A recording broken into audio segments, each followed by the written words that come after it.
So you know, apparently there's a saying, when you're good at something, never quit, right? So if you're good at fucking up the stream, never quit. Oh my god. So yeah, let's see how this works out. This is Red Smoke episode 25, take 2. So far so good. 20 seconds in. Let's see how Yeah, this works out. let's give it 8 seconds or something like Yeah, that. yeah. If we have crossed the first 8 seconds, it looks good. If we have crossed the first 2 minutes, it looks awesome. Yeah.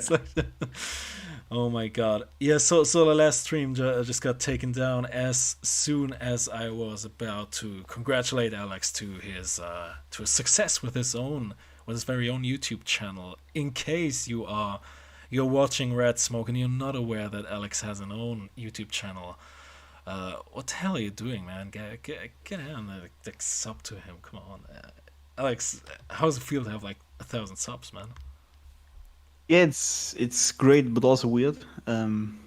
Because like initially, I really just wanted to make these videos to really just give my own opinion out there, like very subjective, sexist opinion, you know. That's really I didn't really plan to do or to make this big in the beginning. So it's kind of crazy that it grew to over 1,000 subs already. And on some videos over 40k views. So it's kind of crazy to me, especially like the one clip about Troy with 40k views. Like if I imagine that 40,000 people watched me rant about masculinity in Troy, it's weird but also nice. So, This yeah, is I'm very like grateful. it's like a childhood dream come true, you know. Like imagine being a child. It's like I want to rant about masculinity one day. I'm gonna make this like everyone's gonna listen. No, seriously, Alex. Any plans upcoming for the channel? Anything's gonna happen? Anything's gonna change soon? Or Oh boy, I have actually something very very huge planned. I'm just gonna say that, yeah. You may be familiar with the Divine Comedy, right? By Dante Alighieri. right? Very, very famous book. And let's just say I put my own masculine spin on this thing, and this is going to be a very huge YouTube series for my channel. Let's put it that way. I was about to ask if it's gonna be a series or a huge essay, but I think you're doing just fine with the short clips. Yeah, that's like at least 20 videos or something. So yeah. Good thing I'm not like from any journalistic background. Otherwise, I would continue to like ask you to tell me anything about it. It sounds super exciting, man. It sounds super, yeah. Also a little bit spiritual. I know you are into that kind of thing a little bit, and Yes. yeah, looking forward to learn more about that. Excellent. Yeah, we talked about the lucky numbers. Lucky number 1,000, lucky number 25 for Red Smoke, and we were a little bit nostalgic, you know, before the stream started. I don't know, man. It's yeah, it's not something you can technically call an anniversary. I still didn't have time to Google it, but number 25, you know, still a nice number. A reason to celebrate. So yeah, here we are, guys. But also, yeah, a reason to look back, man. Previous 24 episodes, so many good shows, so many special guests. We ranted, we went poetic. So many messy episodes as well. so many technical difficulties, and we even got one for episode 25. But this is the only stream that's going to be uploaded. You're not going to know what this is all about. But before that, we had another stream, and it's just like fucked up after 2 minutes. So I don't know why. Maybe someone can help us. Is it allowed to say the word sex in the title of the video? I would be very interested in knowing that. But well, I can sort of answer this. Okay. Well, not really, not for live streams, I don't know, but I have a video online where the word sex is spelled out in the title and nothing happened. So maybe it's different for live streams, I don't know, but it's definitely not an issue for clips. I see. How weird, man. That's weird. Yeah, I don't know. Maybe just, as always, they're just hating on us. Yeah, I always have to feel like FBI is looking closely, and then looking at the amount of viewers, I'm like, nah, I don't think so. So many technical difficulties, man. Holy shit, it still happens. You know, we learned a lot about, but what we learned is what not to put on a thumbnail. That's Oh, yeah. one of my favorite experiences there. And oh my god. Ah, yeah. Just crazy, man. Just crazy. Before we're gonna dive into the... there's a little extra topic today, a little extra thing. It has to do a little bit with this kind of anniversary. We're gonna wait for a few guests who might join. If they aren't, we're gonna continue anyways. Until then, yeah, that's right. In the last stream, I was doing a promise, and this promise is lost now. So I gotta renew the promise. You know what I'm about to say, Alex. All right. But yeah, next episode, Red Smoke, episode 26. I don't know when it's gonna happen and if it's gonna happen, but it's gonna be about 300. I postponed it so many times. I was, yeah, it's like, see, guys, a little bit of background. Every time, like, after an episode ends, me and Alex are having like a talk off air. We talk about, like, we're planning what we're gonna do next week, and every time we're like, yeah, Alex is like, I want to talk about 300, and I was like, yeah, we're gonna do that. And he always like says, oh, why is there another topic? And I'm gonna say it now live on stream. Next week, 100% 300, just so that you know, guys. Definitely. Yeah, so you gotta hold him accountable for that, guys. So for now, for today, we have thought, yeah, okay, it gotta be something special for episode 25, and I thought, yeah, maybe Predator is the right choice. Briefly talked about the young history we have with Red Smoke. We praised a few movies, we roasted a few movies, and a few movies we were like, what's gonna do with that? It has never been an issue for me to fill 2 hours of a stream. We always we basically talk about anything in our streams, don't we? We don't like script anything, but I was trying to anticipate what is going to be we're going to talk about on this episode. The only thing I can think about is, when it comes to Predator, well, this is what the movie did well, this is what it did well, this is what it did well. Cool scene, another cool scene, I love this, I love that, awesome line. It's so hard to talk about this movie, you know? Yeah, I was gonna say, when you mentioned this, or rather, I was thinking, well, this is just a really great movie. Yeah. It's tough for me to really discuss it because, yeah, it's just great, you know. But it's, yeah.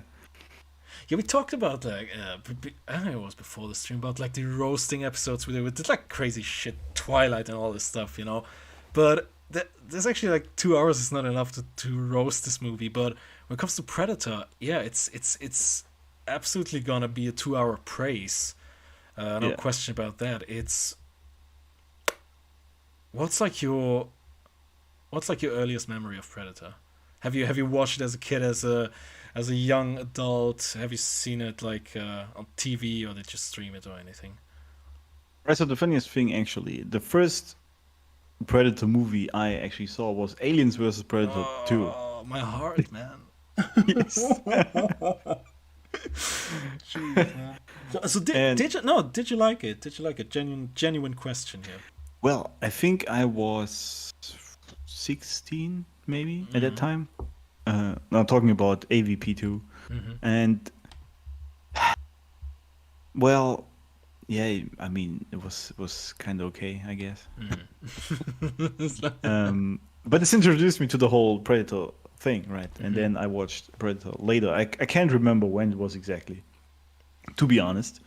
I really thought about it for this episode, for the stream rather, but I couldn't remember when I watched it exactly. It must be somewhere around my 18th year in my life, or 19th, something like that. I don't know, but it definitely was like I think it was on TV, some sort of German TV channel. I don't even know. Yeah, but I actually watched AVP2 first, and yeah. Yes,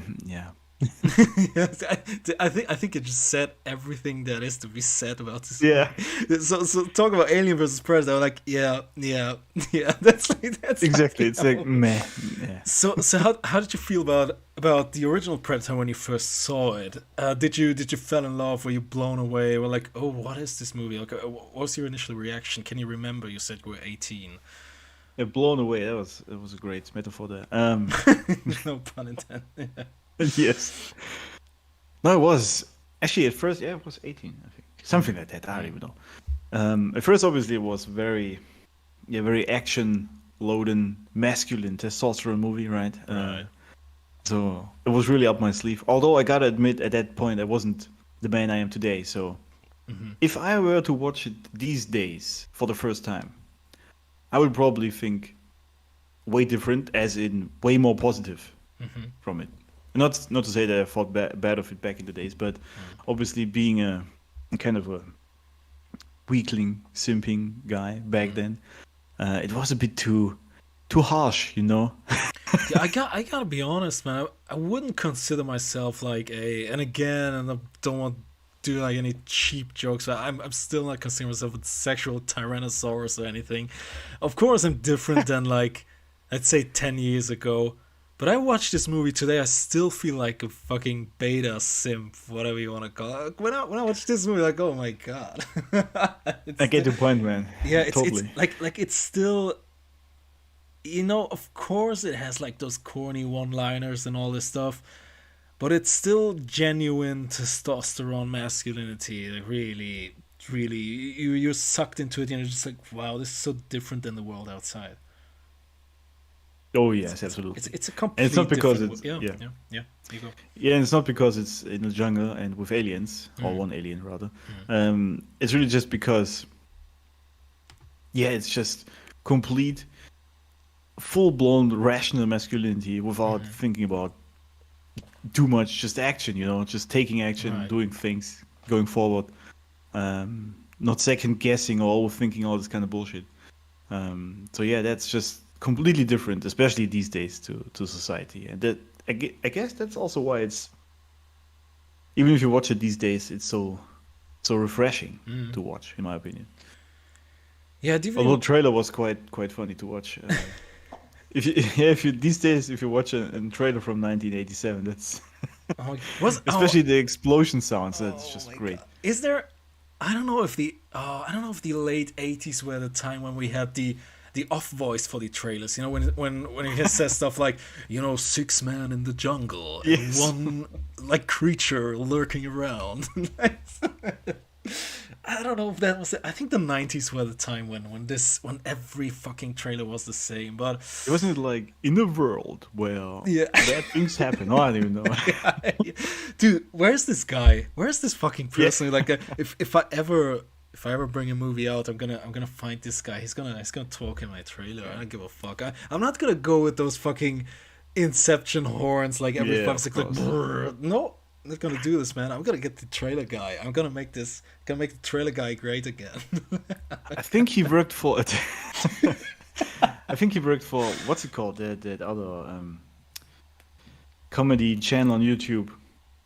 Um, that it's not Cinema Sins, the other one Oh. that roasted movies, and they had this trailer voice guy. Oh, I know. Just don't. Oh, fuck. What's it called, man? Oh I my can't think god. of the damn name. Was it something with school? No, I wouldn't even think it was Cinema Sins. I think he got him on one of those videos, actually. I'm not sure. might be. Hmm. I don't know. Damn it! This is gonna annoy me until I actually remember what it's what the channel is called. But anyway, yeah, yeah. There's a lot of nostalgia in this movie for sure. It's not just the memes you see everywhere. Nobody knows where they come from. This must have been such a. Imagine watching this movie in the cinema and not knowing what's happening. That's like because a trailer, I would say a 2020 trailer. Okay, to clarify, it would completely ruin the movie experience because I think a 2020 trailer would give away too many things. And if you watch the cringy 1987 trailer, as cringy as it is, uh, you're actually not getting spoiled for the ending for the actual movie because it comes across as a kind of like a war movie, kind of like a military war movie with some kind of mission, some kind of action, all this stuff, and it's all cool. And then suddenly, boom, becomes like a horror sci-fi flick. Yeah, And that's this broke genre there, and it's genius. this is actually why I watched the trailer intentionally. I just was curious what it was Hmm. for back in the days, and watching it, actually, it doesn't really tell anything. To be honest, you don't really know what you're going into. Yeah. Um, in my Yeah, opinion. yeah, I think what sold the movie was Arnie, of course. Yeah, of That's course. he was back in the days. I think. I mean, come on, Schwarzenegger movies in the 80s, man. Yeah. Whether it was camp commandos, evil barbarians, mafia, no one stood a chance against Arnie's one-liners and big guns. Like no bad guys on earth could stop him. And I think 1987, it was almost a logical choice to let Arnie do a battle with an alien. Oh my god, yeah, the result is one of the best action movies of the 80s, of course. But Yes. nevertheless, nowadays, fucking marketing disaster, of course. I don't know if you haven't been on the episode last time we talked about Lucky Number 11. Are you familiar with the movie at all? I haven't watched it actually, but I Okay. know some rough Yeah, outlines. because we had the same issue when I talked to Jason, aka the Mystic Wolf, last week or Yes. the week before on the stream. Talk about like what kind of a marketing disaster this movie is, and yeah, it might be that because Predator didn't actually make much money in the box office, but it made for a good cinematic experience. Of course, when I'm watching watch some fucking superhero movie nowadays, you know exactly what you can expect.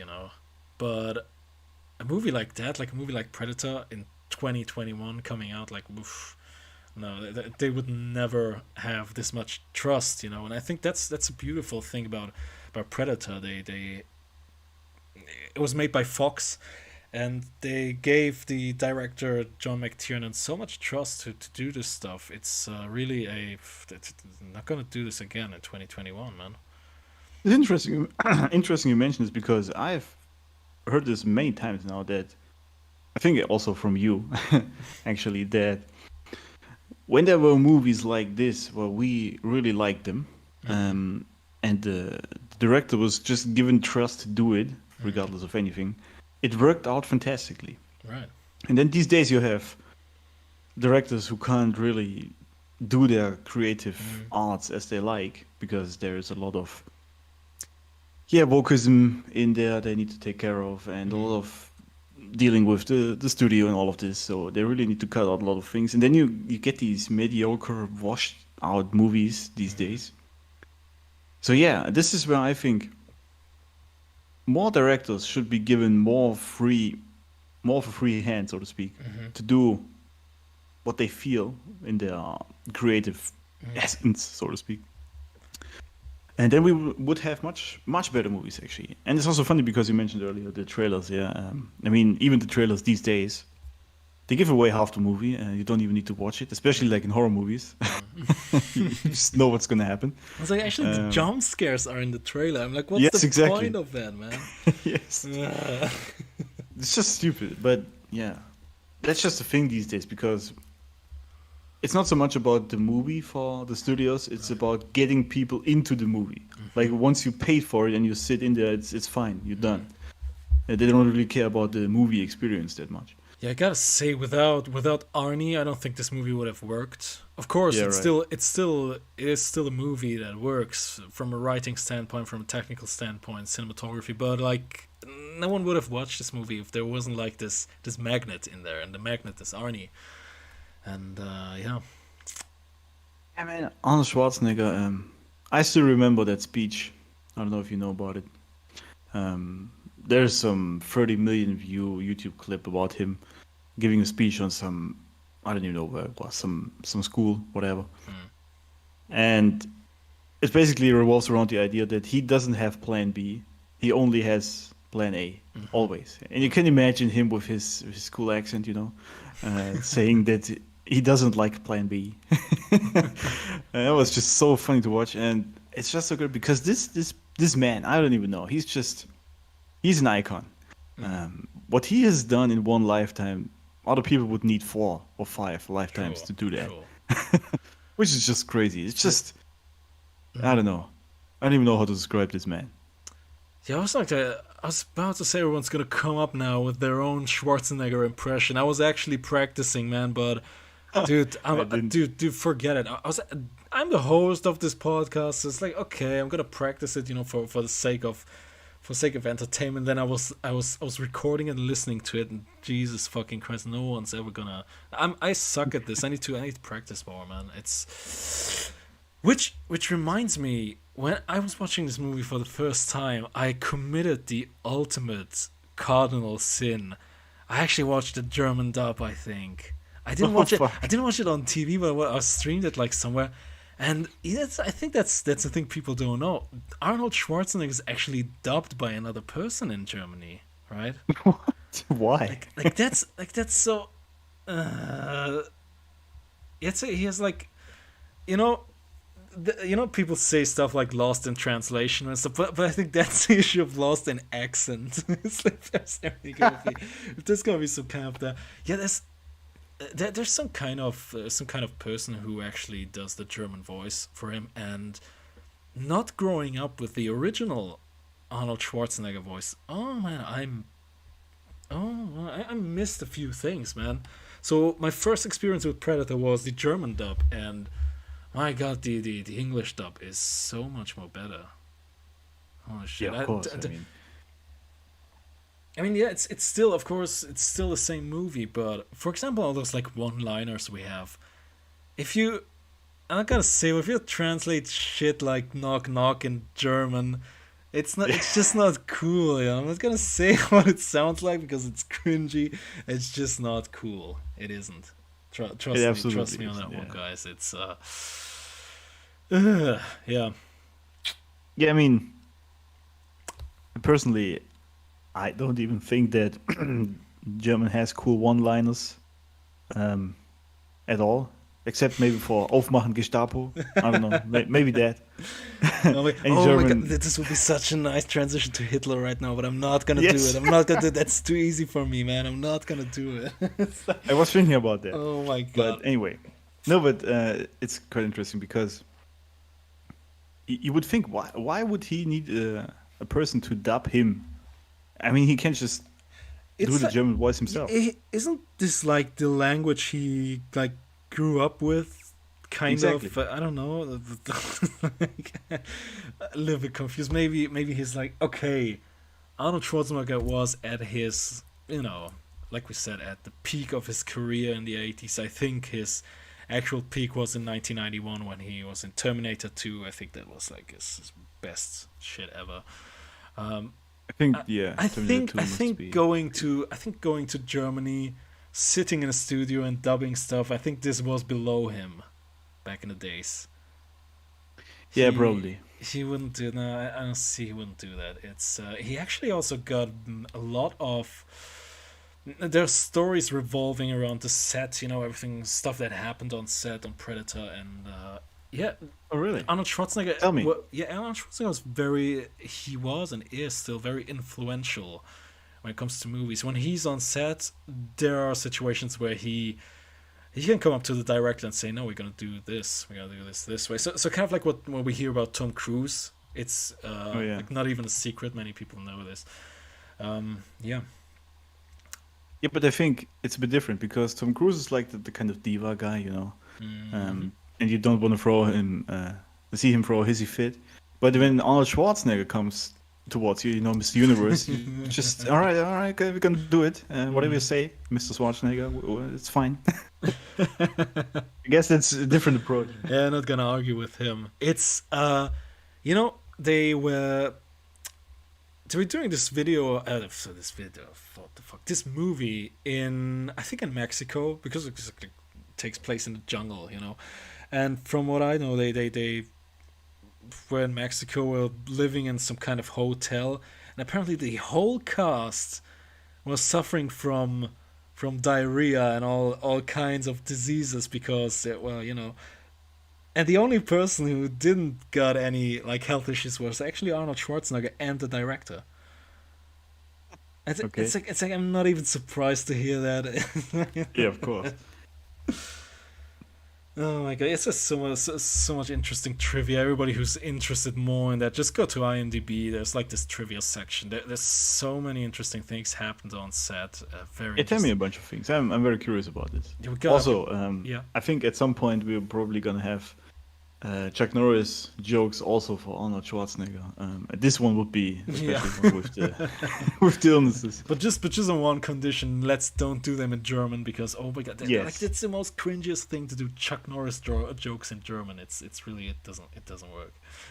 It's like, No, I think yeah. When it comes to, because I would say as much as Predator breaks the genre midway to the movie, I would still say yeah, it's a genuine action movie, and I would say it's pretty close to perfection. When I think of action flicks, yes, I'm thinking about Predator. What do you think about when I say action flick? And you have 5 seconds to think about what's the first movie that comes to your mind. Like genuine action. Well, you know, I said Predator, so that's on my mind. You should have asked me this outside of the stream. Don't think about pink elephants now. Yes, exactly. Yeah, but probably one of the Predator movies. Nah, I would say the first one. That's also a question. What do you think about the others? So you know my take on Alien, like Aliens, and then the whole thing is finished. Terminator 1, Terminator 2, and everything is finished. And when it comes to Predator, a Predator, and then it's finished.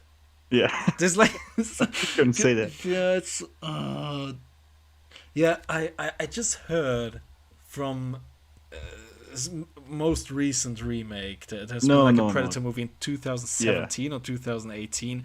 I only heard things about it. I'm never gonna sit through his garbage. I'm actually gonna watch it. But have you seen it by any chance? No, I didn't. I was just checking Wikipedia. And yeah, there's obviously Predator, then Predator 2, Predators, and then The Predator. Oh my god, I think this has more movies already than Fast and Furious, man. Yeah, I don't know. That's crazy. Actually, it's funny. I just realized I did watch Predators, Okay. the 2010 movie about it. I see. It's just because I just saw the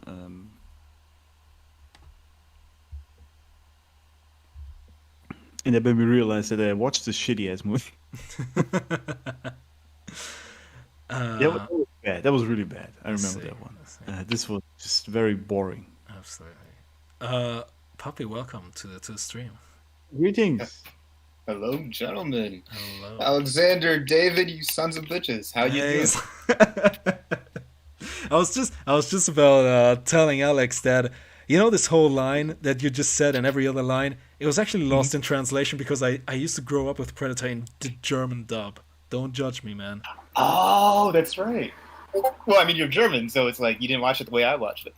Yeah, it's I gotta say, watching Predator in German is like watching Predator not at all. This Oh, really? This movie doesn't function without The manner, or what do you call it?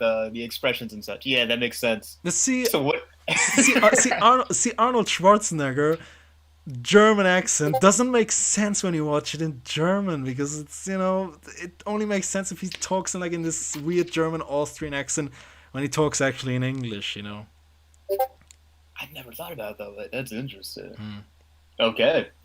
Wait, so, oh man, yeah, you really got to learn English to enjoy this. Yeah. No, you got to really learn American to enjoy this. Absolutely, yeah. Yeah, this like with the kind of English you learn in school, you're not actually gonna understand this movie. Yeah, I was gonna say that. like in school, you learn stuff like "hello," "nice to meet you," and all stuff. And then you're gonna watch Predator. I'm like, what kind of language do those people talk there, man? Man, I never thought about it from that perspective. That's wild. Especially my favorite character, is it Blaine? Jesse Ventura's character? I see, yeah. Oh, yeah. Yeah, like that helicopter scene. Oh, the sexual Tyrannosaurus. Yeah, there's that. What is it? He goes like, oh, yeah, they're dug in deep like a Alabama tick. That means nothing to you. Even if you live in America, that might not mean anything to you unless you're like from that part of the world. Oh my god, yeah. Absolutely. Puppy, well, it's good to see you. Yeah. Or good to hear you, I should say, but this is a I was going to say, how do you see him? What the hell? What am I missing? I see y'all. I'm sorry, Sauron in this. All right, gotcha. So who's all here right now? So right now only the three of us. Maybe Rich is gonna join later, as far as I know. Okay. Yeah, it's got a really nice, cozy group we have here for the. I was about to ask. I think I'm gonna ask a fellow American person. Are we allowed to like call this episode an anniversary? Oh, if you want to be I mean, we were just talking about language a moment ago. So linguistically, yeah, it doesn't fit the definition, but it is a, what do you call it? Not a memorial. Anniversary means 1 year. Right. So, Yeah. but who cares? That's the thing about the movie, though. That's the thing about the movie. All right, so the last time I had a conversation about this movie, I was a totally different man. I was the exact opposite. So that version of me would have called this movie toxic, and I would have laughed at it, and it would have been whatever, because I was trying to fit in with that crew. And then it's like, wait a second, this is all bullshit. Let me just see the world for what it is and enjoy it.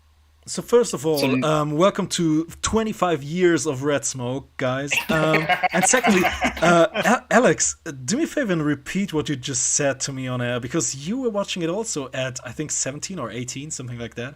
I think you were in the same situation as Poppy was when he was watching the movie for the first time, right?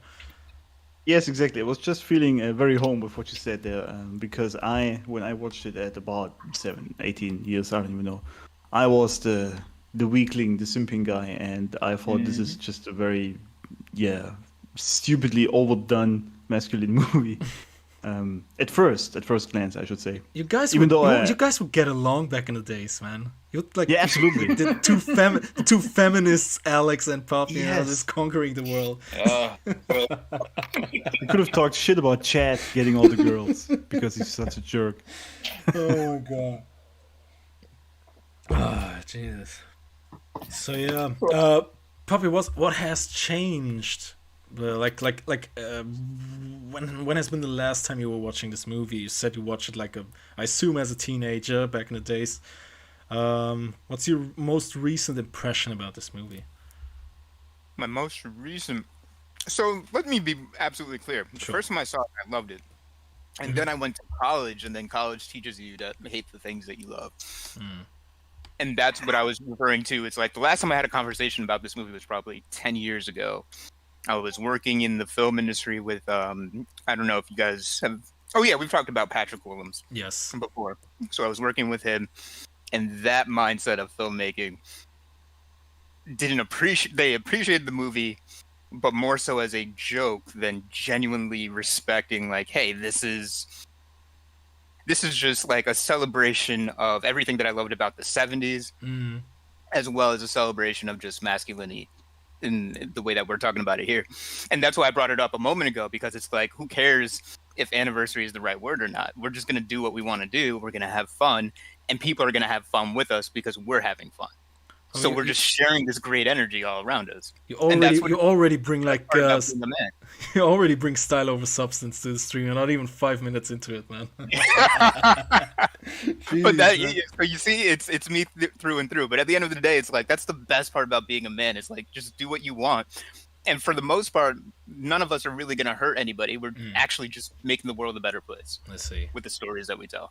I love your energy, man. Also. Thank you, brother. Oh, man. But yeah, I've seen this movie like twice in the past 24 hours. Actually, probably twice in the past 12 hours. So I'm glad you guys could recommend this. Yeah, I forgot how much I enjoyed it. My favorite part is just the whole helicopter scene. So, like, before they actually get into the jungle, right?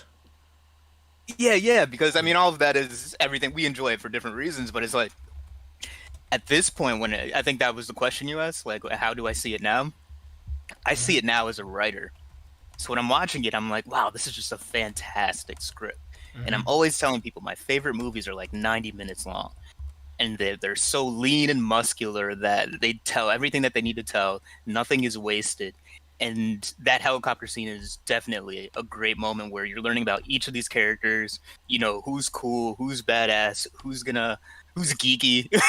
So, but you also know that they're all professionals. They've worked together before, and they can handle the job that's being asked of them. So it's like, where else are you finding movies like that, where in 5 minutes you know everything you need to know? Exactly. Show don't tell, right? Exactly. Thank you. Welcome, Rich, to the party. Oh, fella! Son of a bitch! Oh my god, the amount of son of bitches is increasing, and it's getting crazy, man. Oh man. Rich, how you I doing, love it, man? On this fabulous Friday, I think afternoon over there. Yeah, it's about afternoon here. I'm heading back from Florida, currently on the final leg of my trip back home. I was on work travel and pretty much left out this morning, and it's been smooth sailing.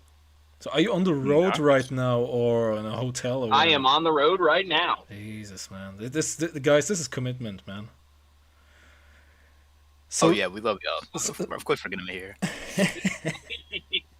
So, Rich, explain to us your deep personal history you have with the movie Predator.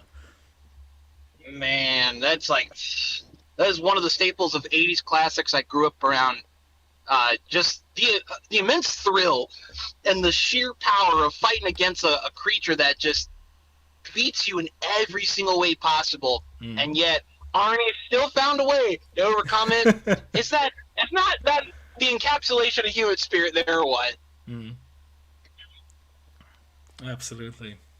So, do you guys have and I know it's a hard thing to ask. Papa, you just said your favorite one is your favorite scene is the helicopter scene. Alex, what about you? Do you have any favorite scene in this movie?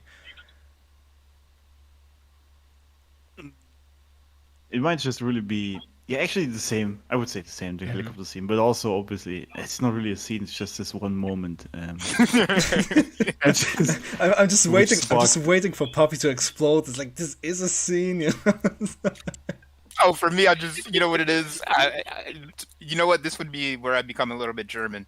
Oh. On paper, a scene is anytime you have one location. Poppy, you're the greatest Nazi that has ever been on this show, I swear. Thank you. That is the nicest compliment anyone's ever given. Yo! That's actually kind of sad, That is so isn't cool. it? Did you know? It's funny because I ran some Facebook ads a couple months ago, and someone commented, and they're like, "Oh, this is a front for the KKK," and I'm like, "Damn, no one's ever." And I commented to the guy, I was just like, "No one's ever accused me of running a KKK joint." So like, you see a black man commenting saying, "Hey, this is my business. Clearly, I'm not in the KKK," and now you're calling me a Nazi. So I'm just like, this is just a perfect summer for me. Yeah, okay. Yeah, well, Poppy, what are you expecting? Joining a call with the words "here, you son of a bitch," you know? What are you expecting? But yeah, I consider it a scene, and I mean, yeah, there is no bad stretch of 2 minutes in this entire movie. I would totally agree. Yeah, it's everything you see is necessary and not too much, not less. It really feels like the pacing is very on point. Before we continue, you know, it's really like the movie doesn't feel long. The movie doesn't feel stretched. There's always something happening. Exactly.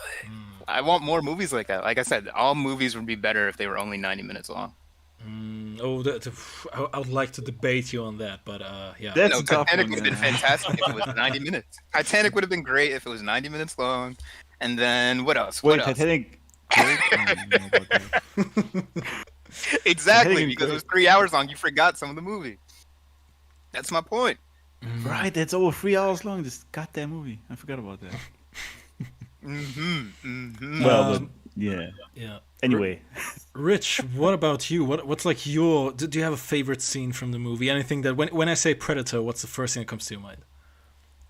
I have two, and Okay. the first one, there's one line of dialogue in this little snippet where Arnold is in the tree and he's holding the torch, and you hear him just out loud. Yes. I love that scene because it's all you need to know what's going on right there. He's gonna look for the predator. He's gonna go kick his ass. That is like his war cry declaration to say, "Okay, you son of a bitch," and he's just gonna go after him. And then the other one is he's just laying there after getting his ass handed to him a bit, and he goes, "Well, come on, come over here, kill me. Go on, do it. Come on." And Yes. those are my two immediate favorites that come to mind with Predator. Absolutely. I see. Oh, man. Yeah, I was just about to ask. I think that's when you two guys haven't joined yet, but all those stuff that was lost in translation because the first time I watched Predator was in German, and yeah, in case you guys don't know, Arnold Schwarzenegger isn't dubbed by himself in German. So in German, you actually have another voice for him, and it's a crime. It's a crime. Sacrilege. Is it one guy that does all of his movies though? Is it consistent in that sense? I don't know. Because rough. because I have seen his movies like so many times in English, I actually forgot what his German voice sounds like, and I'm glad I forgot it. I just want to know, how do you say sexual Tyrannosaurus Rex in German? Oh my god! I don't know. Is it gonna be more funny for me and Alex because we know German, or is it more funny for you guys because you don't actually understand German? I don't know. Oh yeah. German just mishmashes words together, like hospital's Krankenhaus, and it's just pretty much sick and house put together, and it's like, what? I took like 5 weeks of German. That's as close as I got to learning your language. Oh my god! Probably my yeah. Don't no. Alex, don't. Alex, I think you can affirm it here. Yeah, I mean, German is. Although, well, we talked about this before, David and I, that because I have been told that a German accent in English is actually apparently quite sexy and masculine. Right. And to this day, I think it's bullshit. Someone just lied to me.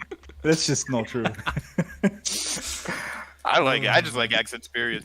And you'll definitely do well with the ladies, regardless of your accent. That's true. Yeah, just bunch of sexual tyrannosaurs hanging out to your life on the air. Nothing Sexual to worry predators. about. Oh, no, wait. That was something different. Oh my god, yeah. Oh my god. So, before you two guys joined, I was briefly talking about the young history we have with Red Smoke, and also like those awesome shows we had with the both of you, and the single shows we had with you. We praised movies, we roasted movies. It has never been an issue for me and Alex to fill like 2 hours of a stream. But when I was like trying to anticipate what it's going to be like on this episode. It's going to be like with Predator. And the only thing I could think about, I was already telling Alex about this. What I would say on stream would be stuff like, "Oh yeah, that was awesome. That was awesome. That was awesome. Cool scene. Another cool scene. Awesome line. Awesome line." Like. It's really hard to actually talk about this movie because just everything is good, Oh yeah. I don't know. I mean, it's all right. It ain't no Pretty Woman, so No. like it's a decent movie. I'm never gonna say anything like that again. But I'm tired of Pretty Woman. It's really I have enough of them. There you go.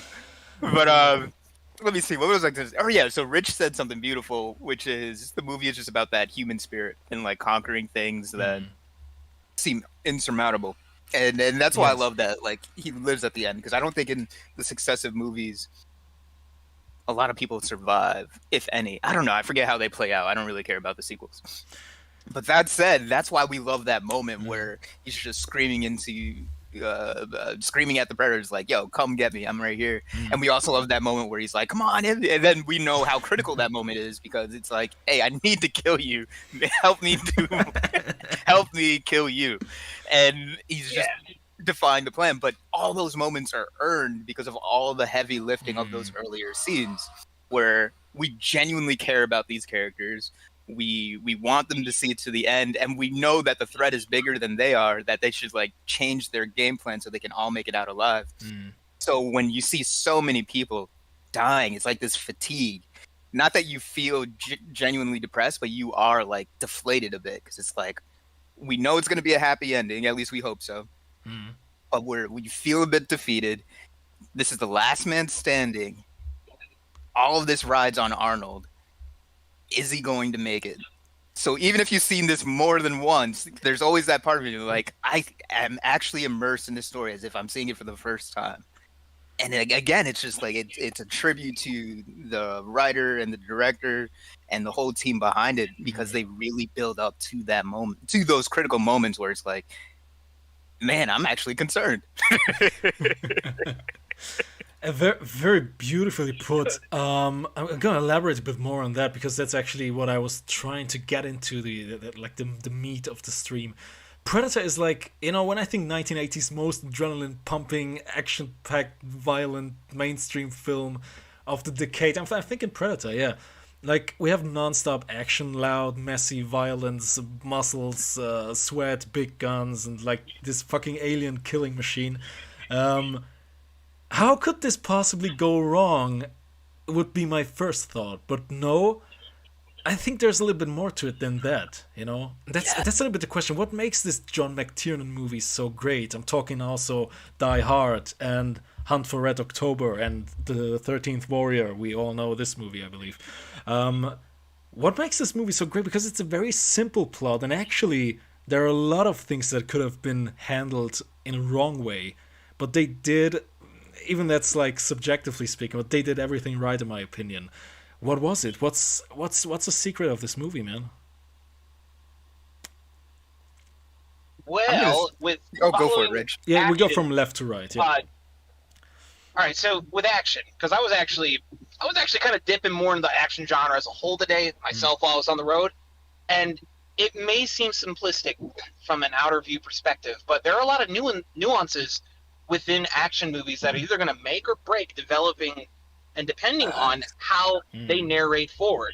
Because first of all, you want to have characters that you want to care about. Like, obviously, nowadays we have so many that you have a dude that's just detached. Oh, I'm cool, I'm collected, but there's nothing that you give a shit about him other than, oh, he's got plot armor and he's a pro tag. Okay. Right. Versus characters from the 80s, they showed a human side to them. They weren't invulnerable. The more proportionally invulnerable a character is, the more you're not going to worry about his health. Let's be real here.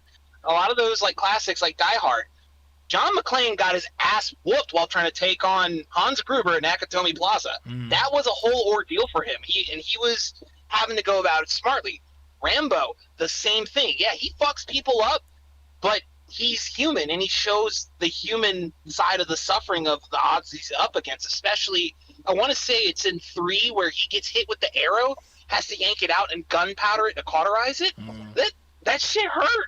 Like, I saw that, was like, oh, that, ow, I felt that.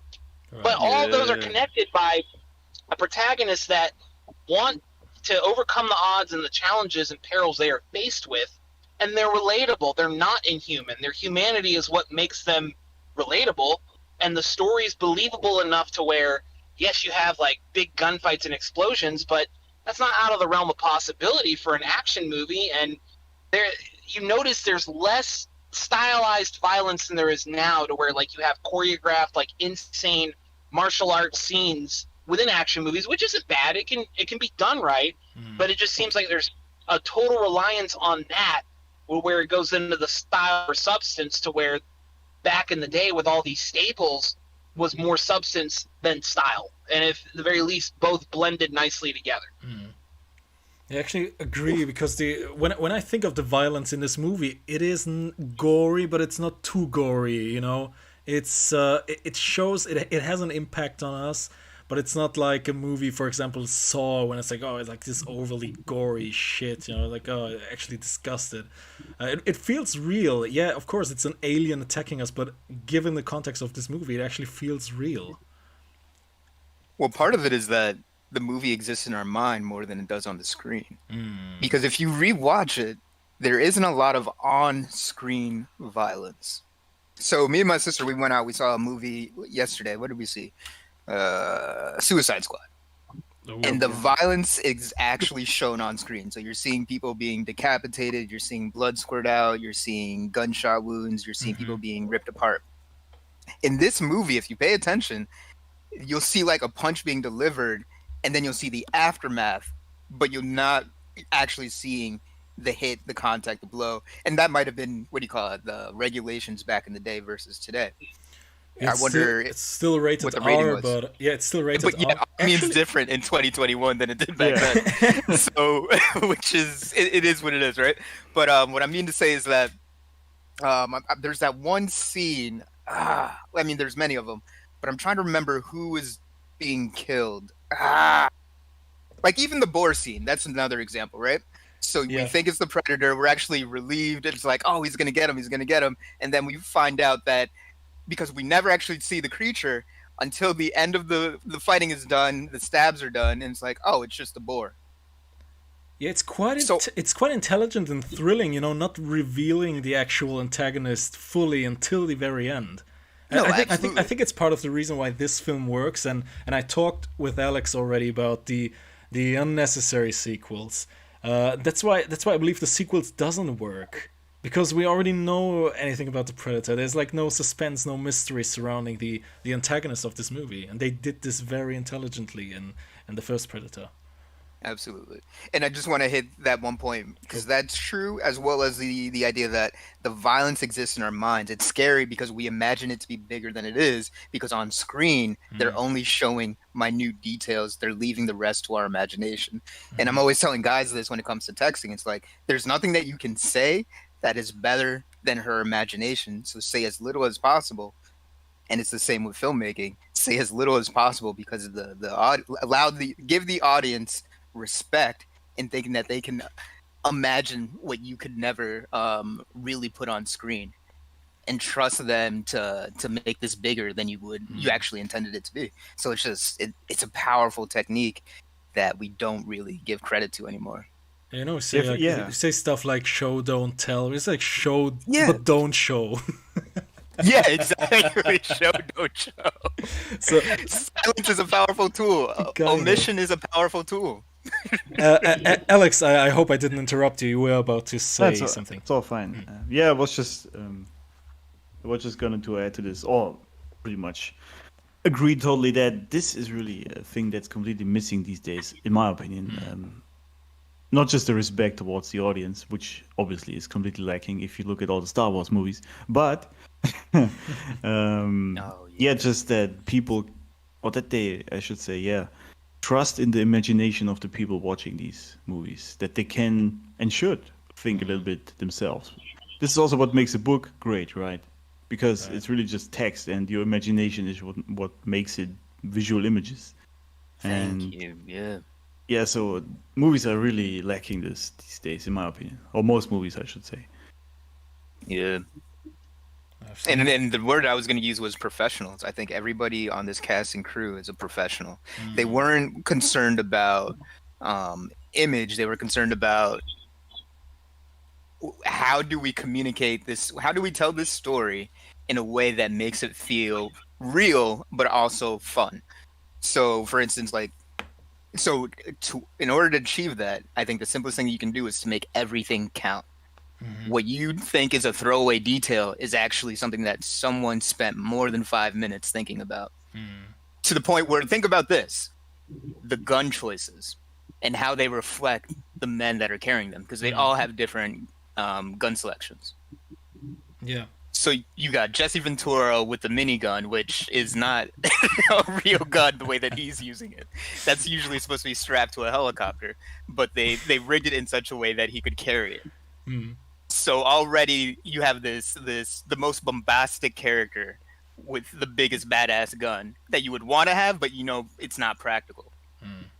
Yeah, but but the question is that suspension of disbelief, because I don't know anything about guns, and when I'm watching this movie, I'm not consciously seeing that that's bullshit what he does, because I'm watching this movie like I buy into that. Oh, no, you're absolutely right. Yeah. What I mean to say is that is a way that they're both having fun, but also thinking about the characters and thinking about how this all comes together. I see. So, like, the way that they dress, putting glasses on Shane Black so he looks like a dork, and giving him those corny jokes. Like, that is intentional. It's not... They're not doing it for a gag. They're doing it to demonstrate that he's a killer, but he's also incredibly dorky. He's socially awkward. He doesn't know how to tell a joke. So that means I care about him in a way that I can relate to him. It's an elegant way of doing exposition, instead of giving me, for example, saying someone in the off, oh, by the way, this is, like in Suicide Squad in the first one. Jesus fucking Christ, man. It's like they're actually having like mini trailers throughout the movie. Where you get like the whole backstory actually written out to you, like actually spoon-fed, man. Jeez. Yeah. Wasn't it like over an hour of exposition until the movie actually started? yeah. Oh yeah, that's right. If I remember correctly, yeah. And that's very lazy. That's a very lazy way. Puppy, you were mentioning like those little touches, and I think it's Mac who always shaves. He frequently shaves himself with his Yep. razor, and it took a while for me. I mean, I could be wrong. It's never properly explained, and I like it. But as to me, this is, maybe he's like nervous, and it's his thing, you know. Ooh, it could be. But think about it. The first time he does it, it's in the helicopter. Once Right, again, right. that scene is powerful. So he's doing it, and he has a single blade razor. It's steel. So I'm thinking like, all right, he's comfortable, right? He's in his element. He's getting prepared for what he does best. And then the next time you see him shaving, it's with a plastic, cheap, disposable razor, something that you would use on the go. So again, it's a minor detail, but to me, it's big. But watch the difference in how he uses the razor.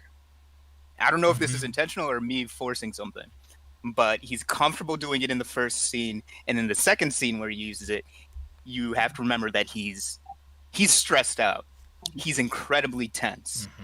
So this time when he's shaving, his glides aren't smooth. Right. It's tense to the point he cuts himself and he breaks the razor. And then this is about 5 minutes before he dies, and he's really stressed out. He's like, no, we have to kill this thing. And he's like, I'm gonna have some fun. And then it just feeds into his emotional state without him having to say, this is fucking with my mind. We just know that it's fucking with his mind. Yeah, it's like, you know, you get to know all those men in this movie, and you see when they are afraid, you are afraid as well, you know. It's just like they managed to make the dork in this whole group look more masculine than everything I've seen in the last 20 years. Oh yeah, think about that. I didn't even think about it that way. This is also something I wanted to add before, because the initial question was, what makes this action movie so different, right? And I think one thing, maybe that's just my weird angle, I don't know, but I think one thing compared to new age action movies, like for example the Marvel kind of stuff, is also how they make their jokes, or how they are funny as men. Like for example, they are a bit dorky, right? And they still have this, they don't take themselves too serious sometimes. I think this was also very, very noticeable in Terminator, obviously, because he has this social issue that he obviously isn't a human person. But it was actually quite well done. It was still funny. And if you look at new age, like Marvel movies, for example, it's always self-deprecating humor, right? They always make a stupid joke about themselves that isn't really. Maybe it's funny, but it also makes the person look bad, in my opinion. And in these movies, it's a bit dorky, but it's charming, you know. You still like it. It's like a dad joke, so to speak. Yeah. And that just gives it character. And I think this is maybe a bigger difference than, or makes a bigger difference than you would believe, in my opinion at least. Because I like these kind of, I just like dad jokes, you know. Yes. And the daddies have gathered here, man. Yeah, it's the question. What makes John McTiernan movies so fucking great? Because there have been tons of movies try to duplicate this movie and all failed. And this film's budget was around 15 million. 15. I'm gonna spell 15 million, says IMDb. Fox released it in the States on June 12th, 1987. Where it grossed only $60 million. Nowadays, it's nothing. You know, Star Wars did 10 times more than that. Reaction actually, the initial critical reaction was actually mixed. Criticism focused on the thin plot, and that's where it starts to get really interesting, because I think the thing that really makes Predator stand out is its simplicity. You know. Just like it's such a simple plot. The movie starts, guys get dropped in the jungle, lots of blood, and this movie simply ends. That's it. There's no romance, no complex backstory, no soldier struggling with problems in his past or trauma, PTSD stuff caused by the horrible things there. That's just it. The movie just fucking ends. And I don't know. I'm just trying to get my finger on what's part of this like magic formula around this movie. I have a little bit that may actually help notice. So, Predator was the Rocky series. Rich, I don't know if it's just me, but I Like, can't hear you. Who Yeah. hasn't Rocky? Can you hear me now? Yep, better. I think so. Yeah. All right.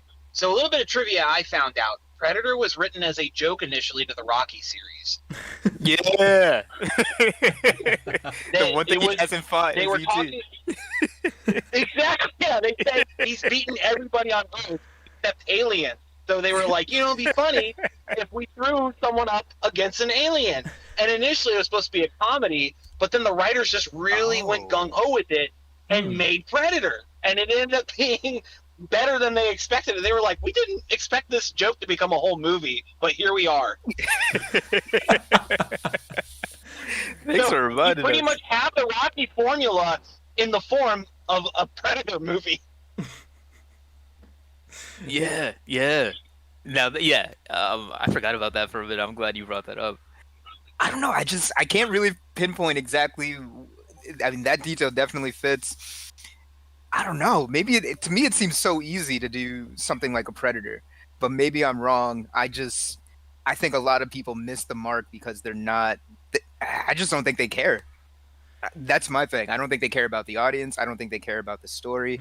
I think they care about the image of things as opposed to the why of things. You see, because my initial take is when I watched Predator, I'm like, this was made by a man who is not empathic at all, who is like a really masculine hardcore. I just want to do a movie, but when you pay close attention, there's actually a lot of love and detail in this movie, just because it is about a bunch of Tyrannosaurus kind of people. Doesn't mean that there's actually a lot of thought into that. Yeah.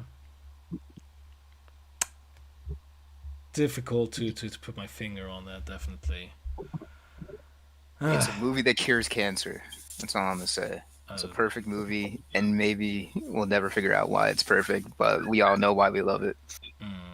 Listen, I jokingly say that it cures cancer because we got 2 United States governors out of it. Right, it was Jesse Ventura and Arnie. Oh my god. Exactly. So if you want to be governor, you got to be in a John McTiernan movie.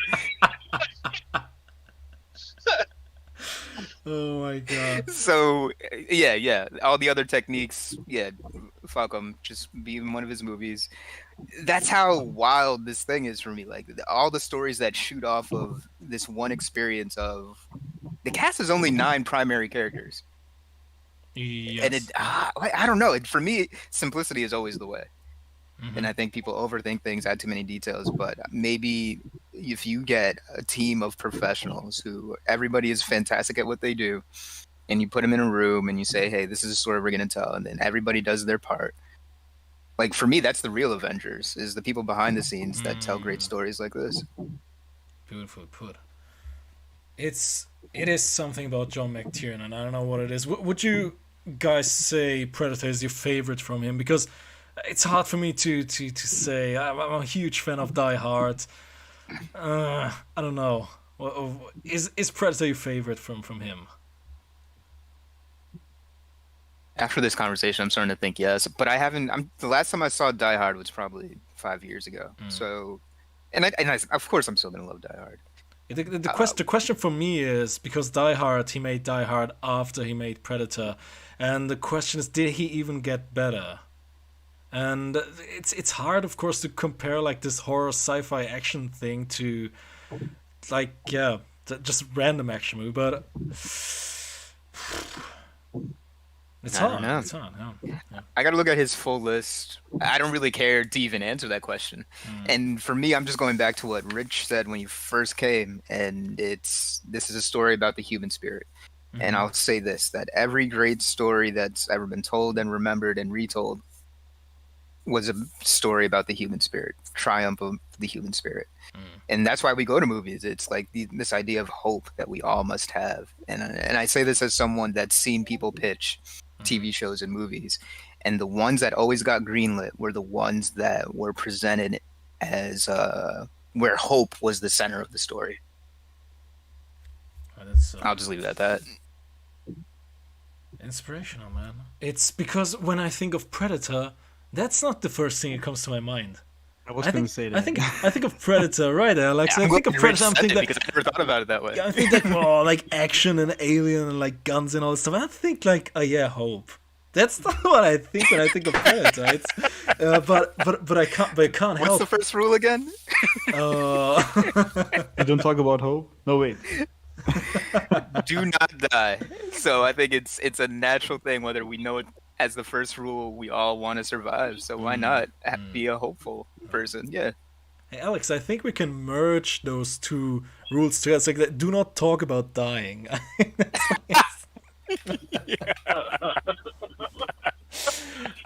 Oh my god. Do not talk about. Oh man, that needs to be a meme or something. I like that. But it Brad Pitt from Fight Club, with this thing. Oh my god. When I think of Predator, also what needs to be praised and congratulated are the visual effects.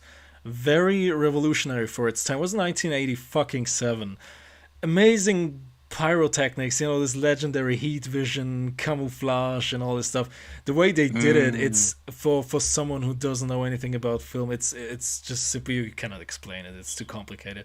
Even today, like really, genuinely, watching this movie in 2021, even today, it's really, at least to me personally, the image of this blurry silhouette running through the jungle, it still gives me some kind of shivers, man. Yeah. It still holds up surprisingly. I was actually watching this movie a few years ago with some other people, and I was like, oh my god, this is like some bullshit old movie, because those effects are dated and all this stuff. But as for me, no. They actually hold up pretty nice. I don't know. What do you guys think? Did it age badly? Did it age well? It reminds me of one of the reasons why I like Michael Bay. He does everything live. You mean like practical effects? Practical effects. Think about The Thing. Think about we can just go back to the 70s and 80s. Like all these great movies that came out that we can still watch and not be visually fatigued. Meanwhile, if you watch a movie from 20 years ago with CGI, even some scenes of The Matrix, you're like, oof, this is not real. And Michael Bay, the difference between his movies and other action directors is that the explosions are actually happening live as opposed to being CGI'd in later. And I wonder what it is as an actor to be around that too, because it's like, yeah, you're actually in it. You talk about method acting. And that's you know what? Actually, no, I talked too much. So I'm gonna let you guys. No, you continue. Share your thoughts, but no, continue. I love it when you do that, man. You're just like you're lost in your creativity, and it's beautiful to listen to, man. I said, I genuinely like this movie. Just a little bit. I like this movie a little bit. What I was gonna say is this is something that no one will ever say about Predator. The acting is really good. Would you guys consider Arnold Schwarzenegger an actually good actor? And that's the point I want to get to, because I think the answer is yes, but because of the movies that he's in, he'll never be respected as such. That was well put. I would agree with that. I think he's actually a great actor. Yes. Yeah, because when I think of him, it's like I always think as a very wooden kind of performance. Maybe because I'm biased because I grew up with Terminator and all this stuff, but thinking about this, it's hard to say. Would you guys say this was his best performance in Predator? What is better though than being a robot? And because that's the thing. I think about the Terminator series, and it seems like he's just a dumb guy acting dumb, acting like a robot. But that takes skill. You don't just accidentally do that. You actually have to. You have to do some work. And that's what I mean to say. It's one of those things that it seems so careless because we think it's easy to do, but it's not. And because it's not, and the way that he does it, he's telling us right then and there that, yo, I'm not just some big guy with a funny accent. Yeah, that's when the stream started, Alex and I we were talking about, and I believe, Poppy, you have seen Lucky Number 11, right? Yes. Rich, what Big about you? fan. Have you seen it? I have not. All right. So here's the thing. Me and Jason, the Mystic Wolf, we all know him. We had a little stream last week or 2 weeks ago for that matter. And the thing is, we talked about what kind of marketing disaster Lucky Number 11 was, and Poppy, you will understand when I'm saying this, because it is actually what kind of genre is this movie even. And same goes for Predator. And I think, and I talked to Alex before that, we both agreed on that. Actually, what sold the movie was Schwarzenegger alone and nothing else. You cannot pitch this movie unless you have like Schwarzenegger there. This movie would not work without him, and he was. I believe. Do you think this movie would have worked or would have been some kind of financial success without Schwarzenegger in it? If you're asking me, I don't think it was a financial success. After you told me the numbers, Yeah, like I wouldn't have said relatively. yes to this if I knew that those were going to be the returns. I would have been like, let's not do this. So I don't think it was a success, but at the same time, it's a fan success. Absolutely, yeah. Of course, you need like some kind of huge action star, and when I think of the 80s, when I think 80s action, I think Schwarzenegger.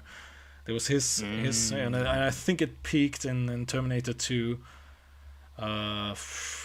And then Bruce Willis took the spotlight. Exactly. Both owe their success to John McTiernan, yeah. So to speak. Oh yeah, that's funny. It's crazy. Yeah, it's like Arnold Schwarzenegger in 1987. He was like solidifying his position as an action superstar with Terminator and some somewhat mediocre Commando. It's still fun to watch anyway. But yeah, as for me, the position wouldn't be fully cemented until Terminator 2, which forever raised the bar for action genre. Oh man, I think you were gonna say Kindergarten Cop. Thank you. People sleep on it. And True Lies. People forget about do you True guys Lies. do you guys know Jingle All? Do you guys know Jingle All the Way? Oh, of course. That's one of my Yeah. favorite Christmas movies. You asked what was better than being a terminating robot, and I was about to say, have you tried being Turbo Man? Tell him, Rich. Oh my god, guys! We all gonna have a date on Christmas. Okay, I'm gonna declare this right now. We're gonna not gonna roast. We're gonna actually praise Jingle All the Way in December this year. There you go. This is gonna happen. Oh my god. We celebrate the birth of Jingle All the Way. Oh Yes. my god. But I want to go back to what you were saying, Yes. because one of the things I was going to ask you, which you already kind of answered, it's because last time we spoke, you had this whole thing about being German and labeling things correctly. So, one, I think you say that this movie is a horror action. Is that what you said earlier? Yeah. Look, if you sci-fi horror. Yeah, forgot what you called it. So, because when I think Predator, it's really difficult. When I think Predator, I'm like, yeah, military, action, war movie, but also kind of horror, but also kind of sci-fi. It's very blurry. It's really hard. I cannot pin it down to one. If I would say one, okay, action. It's an action movie. But it's Right, cool. it's a lot more than that, isn't it? It is. It's just fantastic. Like, for me, you know what? This movie is great because it's like a great date. You show up and you think you know what you're signing up for, but every 10 minutes or so, it just gets better and better. Yeah. And at the end of the day, by the end of it, you have fireworks. And it's all just worth all the fun little twists and turns that came along the way. What I was thinking when I rewatched it recently is I would have loved this movie if they took the daring chance of never presenting it as an alien movie and not having that first scene where the ship is headed towards Earth. So that way you watched it and you're like, oh, it's just Arnold Schwarzenegger going into the woods to do this mission. And then later on, you're like, wait, what the hell is this? Is this like another Commando? And then you finally have a reveal. Oh, shit, this is extraterrestrial. Because I love movies like that. I always think about the movie. It's a weird Japanese one. I guess it's horror. The Audition, if any of you are familiar. I love that movie. Yeah, my bad, Rich. Are you guys in Germany familiar? Absolutely. I was thinking about Godzilla, but okay, yeah. Yeah, I was going to say. What I mean to say is, I like introducing people to the audition because when you're first watching, I don't tell them anything about it. And when you're first watching it, you're like, oh, this is like a weird romantic. If I understood the language, it might even be considered a comedy. So you're like watching it, and then you realize, oh wait, this is not a happy movie, and some pretty disturbing things happen later on. So the movie quickly changes the same way that this movie does, Predator. And I love that. I love when you don't know what to expect in the next 10 minutes. Okay, but you gotta somehow pitch it to the audience, right? So for example, That's the hard part. So for example, I'm your friend, and I come up to you and you say to me, "Hey, I got this movie. You gotta check it out." Like, I'm not gonna watch this movie unless you tell me at least a little bit about it, which means you kind of gotta set a trap for me. You know, you need to lie to me purposefully and say, yeah, this is gonna be a war movie. Like you said, Arnold is going to the jungle, blow some stuff up. So in order I can get fooled. You know what I'm trying to say? Exactly. So you basically have to do this before that. And my real point is that it seems to me that the most creative people are on set, and they're more creative than the marketing people that have to sell the movie. They're one-trick ponies. They only know how to sell a straight action, a straight horror, or a straight romance. Like, they don't know how to get nuance and tell a different story to sell a different kind of movie. Alex was watching the trailer before the stream started. Alex, what kind of impression did you get from the trailer? Like, really, like imagining you haven't seen the movie yet.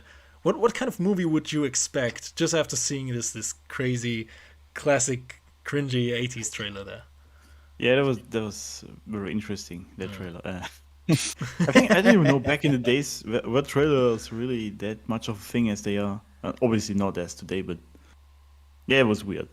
But as I mentioned before, after watching this trailer and not knowing what this movie is, or was rather, I would have not known what I get myself into at all.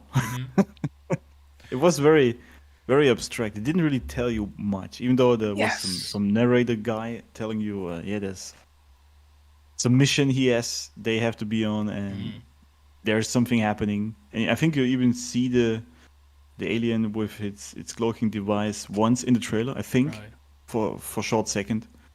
But still, it doesn't really tell you much. And this sort of gives the intriguing feeling that, all right, what exactly is that? Maybe I should watch it. I see. I'm watching it now on mute. Here you go, man.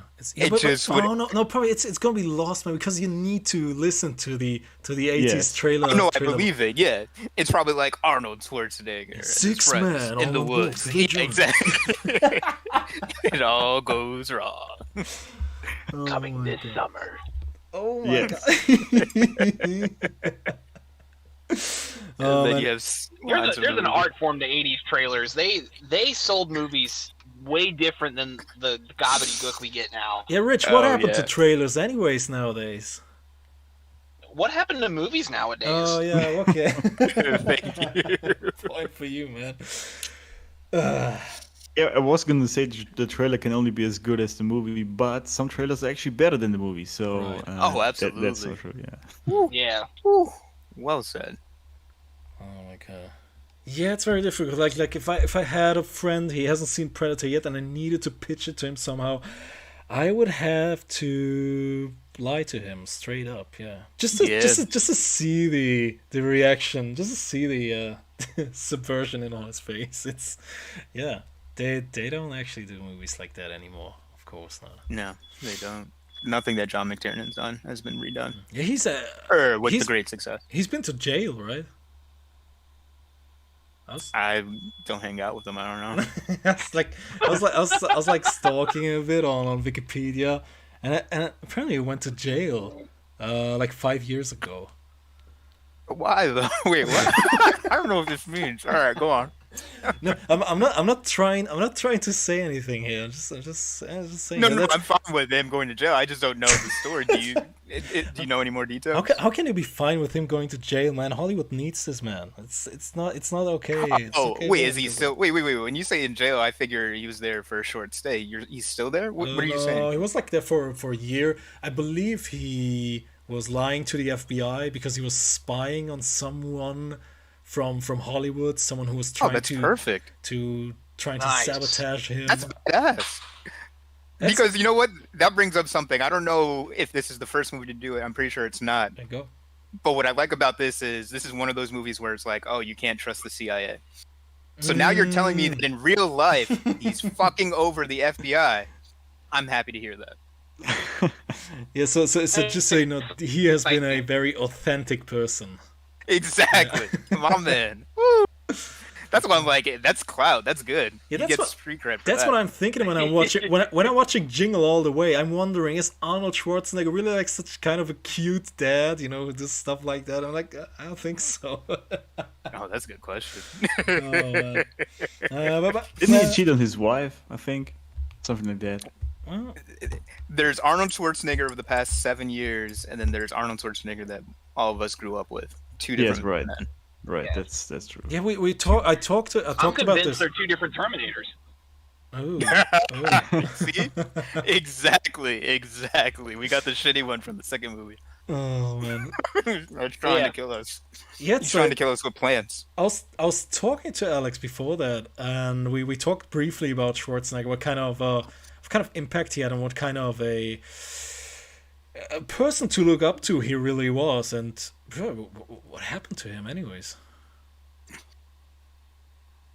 I think it's probably the same thing that might happen to all of us. Not necessarily that we'll become like Arnold, but that your life changes the more successful and the older you get. Especially at the heights that he's climbed. Would you So say actually would you say it's inevitable to become like kind No, of like I'm not saying that. I'm saying it's inevitable that we change. How that change plays out is different. I don't really have a problem with Arnold Schwarzenegger.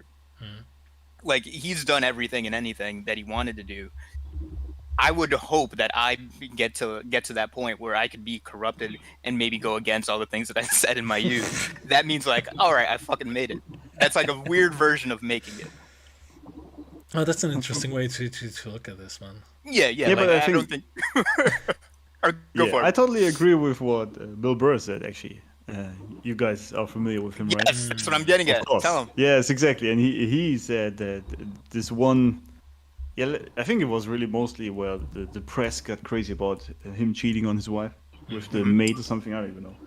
And they acted like all his legacy is now shattered and everything is bullshit. Everything he did just is useless. All the Terminator and I Predator forgot what movies. we called it. Did you call it like a travesty or something? Yeah. Yeah, something like that. It's all irrelevant because he did that.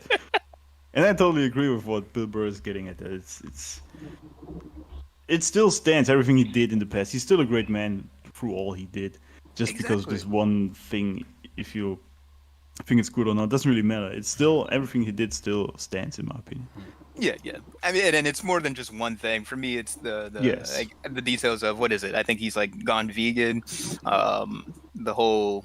Actually, I won't use those words on this podcast. I don't want to get you guys shut off. But just different things that he's said and done over the past 3 years, where it's like, whoa, this is not the man that I grew up with. You want me to eat plants, even though you ate steak to become the man you are?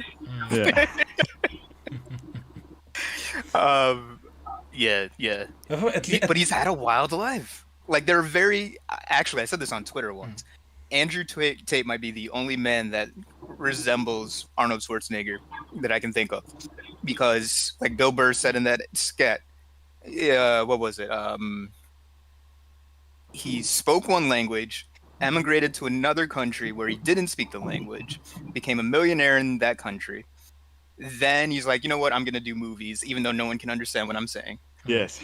And then he became a success at that. And then he's like, you know what? I'm gonna marry a Kennedy, and he just did it. Then he's like, I'm gonna be a politician, and he did it. Who else do you know that can make those moves so arrogantly but own it, and to the point where he actually gets what he says he's gonna do? And that is a testament to how we all should be living our lives. Yeah. And I think Andrew Tate is a great example of that, because you have an American who grew up in London. He was great at chess, and then he got great at boxing. And I like to say that he's half black, half white. So now you have a black man living in Romania, fucking white bitches, And the story just gets crazier and crazier. He's hanging out with politicians. He's hanging out with thugs. He's building casinos. He's doing all these wild things that most people can't do in a country that he doesn't belong in. And that's Arnold Schwarzenegger's story.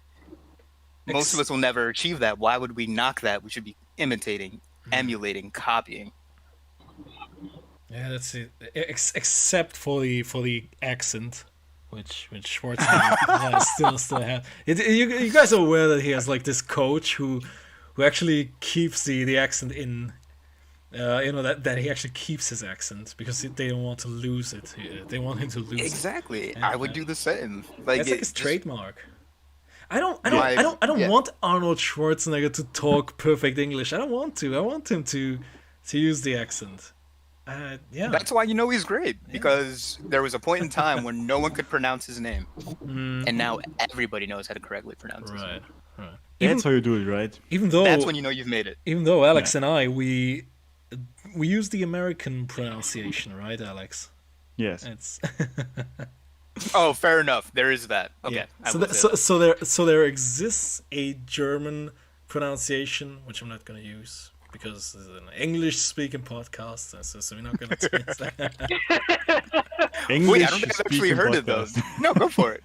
Yeah, like you see, Rich has been the only one who was actually pulling off an acceptable Arnold Schwarzenegger impression. None of us else did. And I said it to Alex. I actually was practicing and I failed miserably. Oh my god! I can pull it off. Oh man! All right, it's 11 p.m. over here in Germany, which means Alex is gonna say goodbye to us now, right? Yes. All right. I'm gonna botch, but you guys can still keep going. I gotta hang out a bit Obviously, longer. Yeah, it's all good. But thank you Be everyone well, brother. for It was being here great. on the. No, it's not. It's not an anniversary, right? What did we come to? It's just a lucky number, right? No, it's whatever we say it is. We're calling it. All an right, that anniversary. was it. Yeah, Lucky my number bad. 25. Yeah, that's it. Lucky number 25. Hey, before you go, Alex, what is your favorite line from the movie? Oh God. It must be knock knock. Just I don't know. It's just. It's I simple and powerful. I like it. Well, it's a I can't shame you even can't tell you stick why it is. around.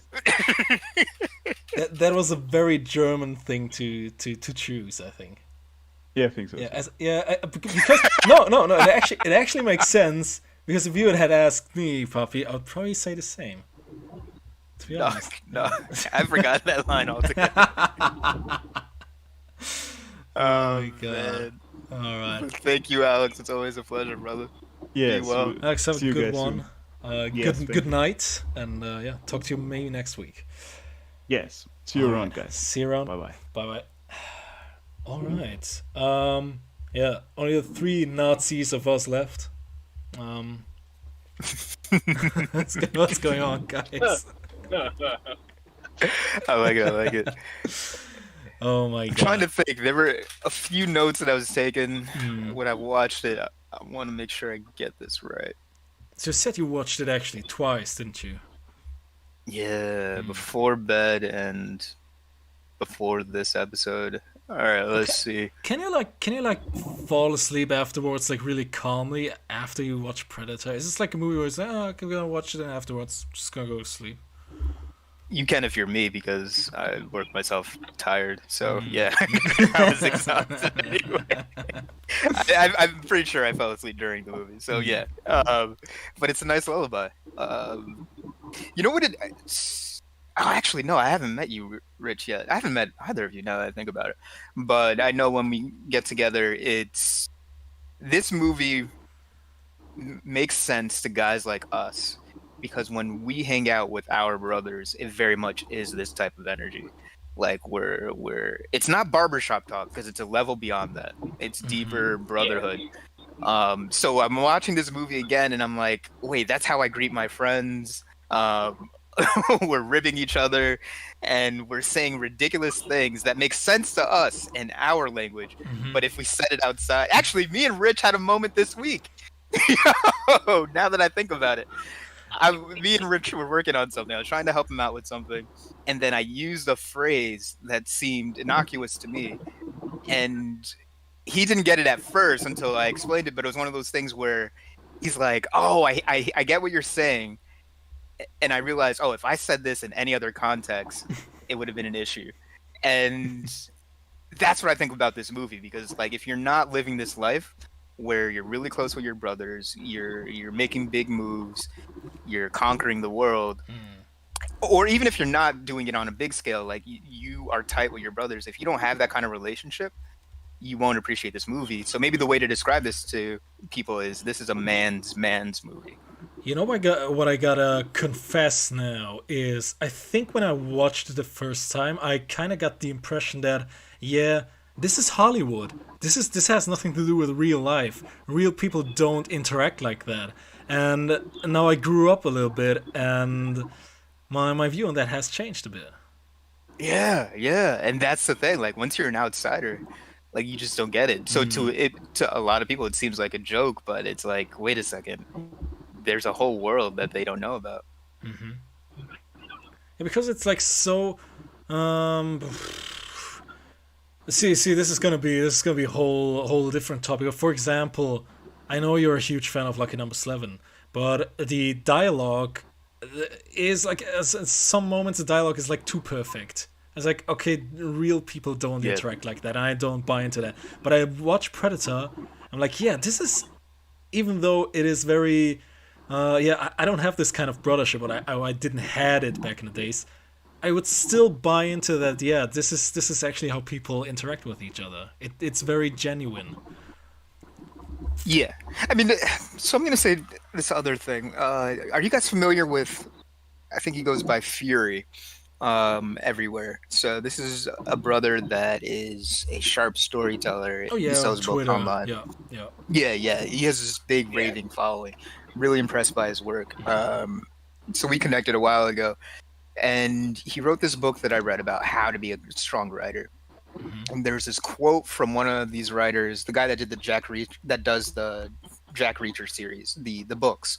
I don't know if he writes the movies, but he brought up something that kind of contradicts what I just said. But what he said about dialogue is that when you're watching movies and reading books, people don't actually talk like this. Mm-hmm. It's stylized. And because it's stylized so well, we think that, oh, this is how people talk. But in real life, nobody really talks like people talk in the movies, especially when you're stammering, finding your words, this, that, the other. Like even right now, like what I just said would never be in a movie, because it'd be like, oh, that's fucked up. Like it needs to be cleaner. And so I bring that up because that's what this movie does, and that's why I see it as a writer now, where it's like, this is just a really well-written story, to the point where even though, yes, I relate it to my life, and I know that me and my guy friends will rib each other like this, we're not necessarily so bombastic with our language that we could be extras in this movie. But it certainly gets close to it, and it reflects that brotherhood. Like and it's funny because he did the 13th Warrior as well, and right. I think it's that same energy. Like he gets men really well. So Rich, I think you, as a writer of fiction particularly, what is that to learn? Like of course you're then familiar, of course, with writing dialogue and all this stuff for your own book series, which you can find the link in the description, by the way, guys. What is that to learn from Predator, from a fictional writer's standpoint? What would you say? As exaggerated and over the top it can seem, I don't know. I think of myself as an anomaly because I am an over the top person too. So to me, that stuff seems completely normal. I come from a big family. We're all loud, and so stuff like that is not out of the realm of possibility with me. But it's still written well enough to where the filmography helps make it iconic with some of the scenes, but the dialogue alone could still stand as normal dialogue amongst humans. A better example for, I would say, the most organic, memorable dialogue you will find that you would almost swear isn't even like film dialogue. It's written to almost like normal daily life dialogue, Quentin Tarantino movies. Right. It's so seamless in there. But some of just the minutia and non sequitur dialogue in that, it drives the plot forward. It helps build the characters, but it's just normal daily things. Absolutely, yeah. Yeah, it's like, yeah. See, Tarantino does so many things right. What would you say is like the how does he do it? I mean, because I gotta say, when it comes to you haven't seen Lucky Number 11, but that's irrelevant at this point. And Puppy, I see you joining back. I want to know your point of view on that as well. I was preparing for. Oh, Puppy, you want to say something? Well, I lost you at the word non sequitur, but I believe I understood where you're going. Okay. I'll listen in, and if not, I'll ask questions. Okay, I am going to go for it again, because I was watching Lucky Number 11. I was doing the stream last week, and I was looking at some reviews online. And Lucky Number 11 has a very artificial style of dialogue. It's almost too perfect. The way they bounce off each other back and forth and all this stuff. Yeah, it's intelligently, but it's not natural. So there was a review on IMDb, and there was a person saying, he was giving 10 stars for Lucky Number 11, say best movie ever, and he said, if you want to, he said he was self-conscious about it. He said, yes, the dialogue is a little bit unnatural or too perfect. He said, yeah, but if you want to experience real life, then go take a look outside of your mirror, take a look outside of your window, or go out and on the street and stuff like that.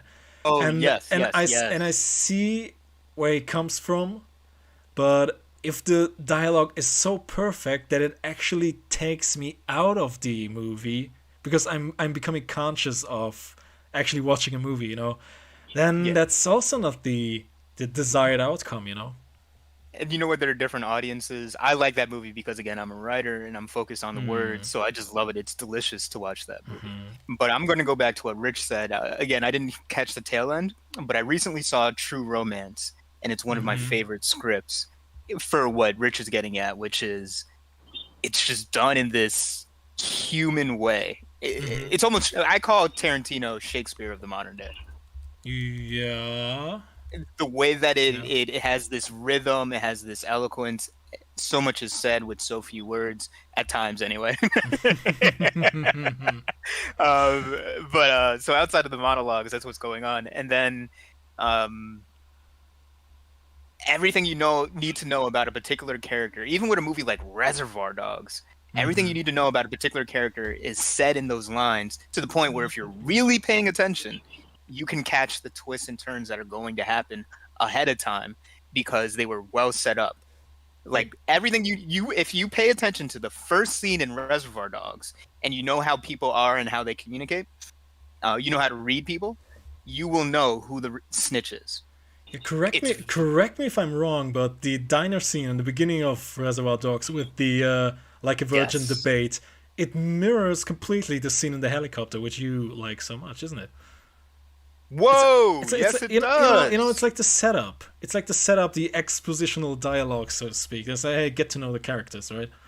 Exactly. So like they're definitely on a successful template. But with Reservoir Dogs, am I allowed to spoil that movie for people here? Yeah, sure, go for maybe it. not. No one listens to us anyways. Come on, man. See, when you say the most popular episode. when you say stuff like, Mr. Orange did that, as if anyone could memorize this stuff, man. Like, it was Mr. Pink, Mr. Orange, stuff like that. But I'm gonna say this, which is when I watched Reservoir Dogs, I was like, I knew who it was because the snitch at the end of the movie is the snitch at the diner scene. So all the guys are silent when they said, hey, who didn't tip? Everyone is silent except for one guy, and it's the cop. Oh. So that's what I mean. Like, if you know how to read people, because I got pissed off. I'm like, why the fuck are you going to tell on them? And then I'm like, oh, wait a second. It's part of your character. I thought it was one of those, like, I'm a shallow Hollywood writer. I don't know how people work. And I think this is a normal thing to do. And me, I'm like, no, on the street, that would get you killed. And sure enough. Yeah, that's a little bit the question. Because, see, we have, like, two completely different point of views on that. Because you, as a writer, you kind of are able... more able to anticipate the outcome of a movie by, you have like all this experience and all this stuff. And I, for example, maybe I want to get fooled. Maybe I'm consciously stupid when I'm watching a movie. Yeah, so I get you. So and the question is, I'm gonna bounce back to Rich. Rich, when you write like fiction, do you sometimes find yourself losing consciousness over, I'm writing something, but I have to be aware how a normal stupid person would understand this, or could a normal, not stupid, but average intelligent person get this? Would he get the hint? Where do you draw the line? I don't really worry about that at all. Mm-hmm. I don't really have that concern. So when I write dialogue for characters, I'll almost speak as I'll do some brief role play with myself as that character when I'm writing, and B, I kind of have a dialogue outframe of what do I want out of the dialogue. The dialogue has to move the plot forward, or it has to expand upon a character or a setting, or it has to set something else up. The dialogue has to be meaningful. I throw some fluff, but it's very sparse. I don't have the characters talk just to talk. I keep things in the sweet spot of movement and action, but can still be enjoyed at a pace of, okay, they're making some small talk, but they're still involved in something that's going to add to the story. So I don't waste dialogue with characters, and most characters that I center around are not hard to relate to or understand, or don't speak very grandiose. I usually save grandiose, high prose characters for someone who's very wizened or needs to speak very cryptically to drop them information. So what I would be interested in hearing from both of you, and again I'm going to start with Rich, would you consider Tarantino dialogue people just talking for the sake of talking, or is there also character in it, or moving the plot forward? Because there's a lot of talk in Tarantino movies. What would you say? There is a lot. However, you could probably say I almost get some inspiration from how it's done, because the characters, they speak, and yes, it may seem like pointless dialogue, but it's everyday people and not everyday situations is how I always view a Tarantino movie.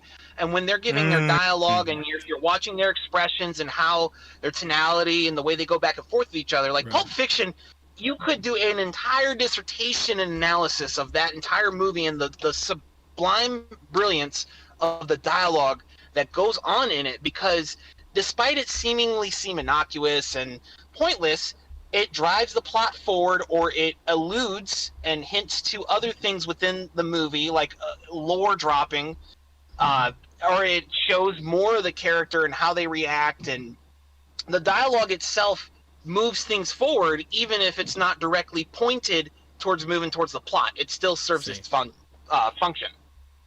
Exactly. That's why I call it Shakespeare. Because think about all your Shakespearean plays, where it's basically 2 or 3 people in a room talking, but there's so much action. Not physical action, but just movement of what's going to happen, what is happening, how relationships are changing in real time based off of what's being said. Yeah, it's almost some kind of, because when I think Tarantino, I actually don't think Pulp Fiction. The first thing I think is Inglourious Bastards and this amount of like verbal chess. How German of you! Yeah, no, right? It's like you really. So when you say Nazi, you're not joking. Oh my god!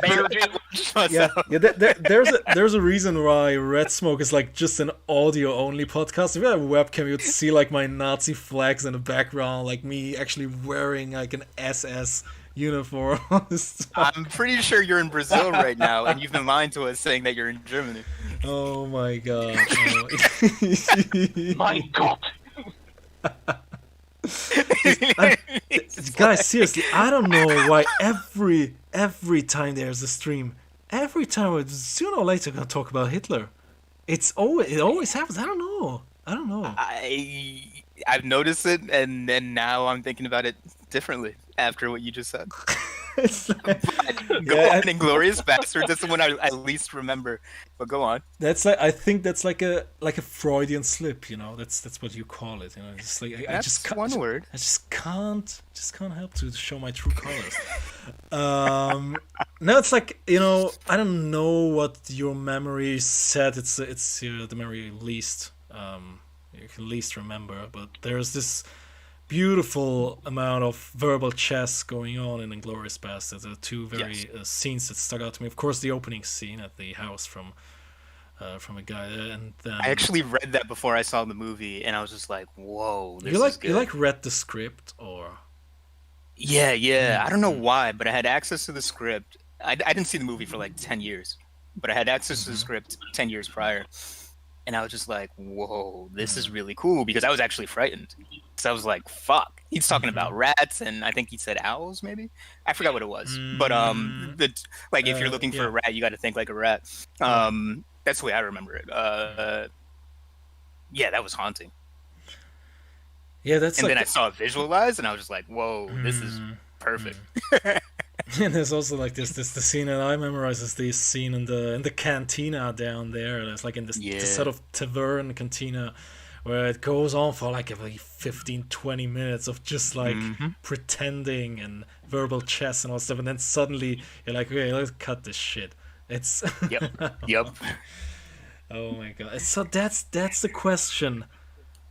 There's a lot of chit chat going on, but it feels like everything has meaning when it comes to Tarantino movies. To me, it does.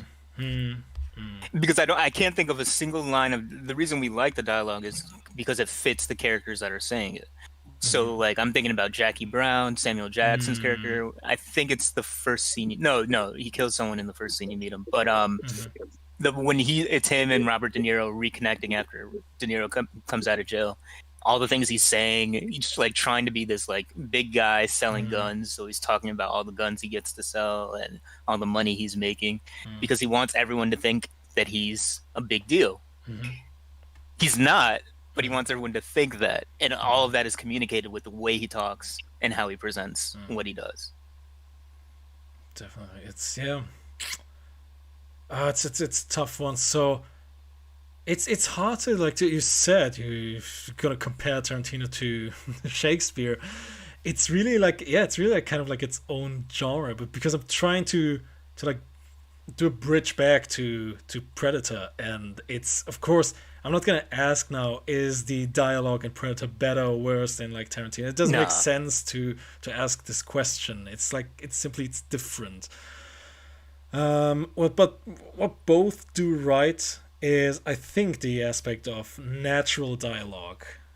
It's really like it's what that's what all boils it down. And then Rich, when it comes to your style of writing, when you write your novels, you're not writing scripts, you're writing actual novels.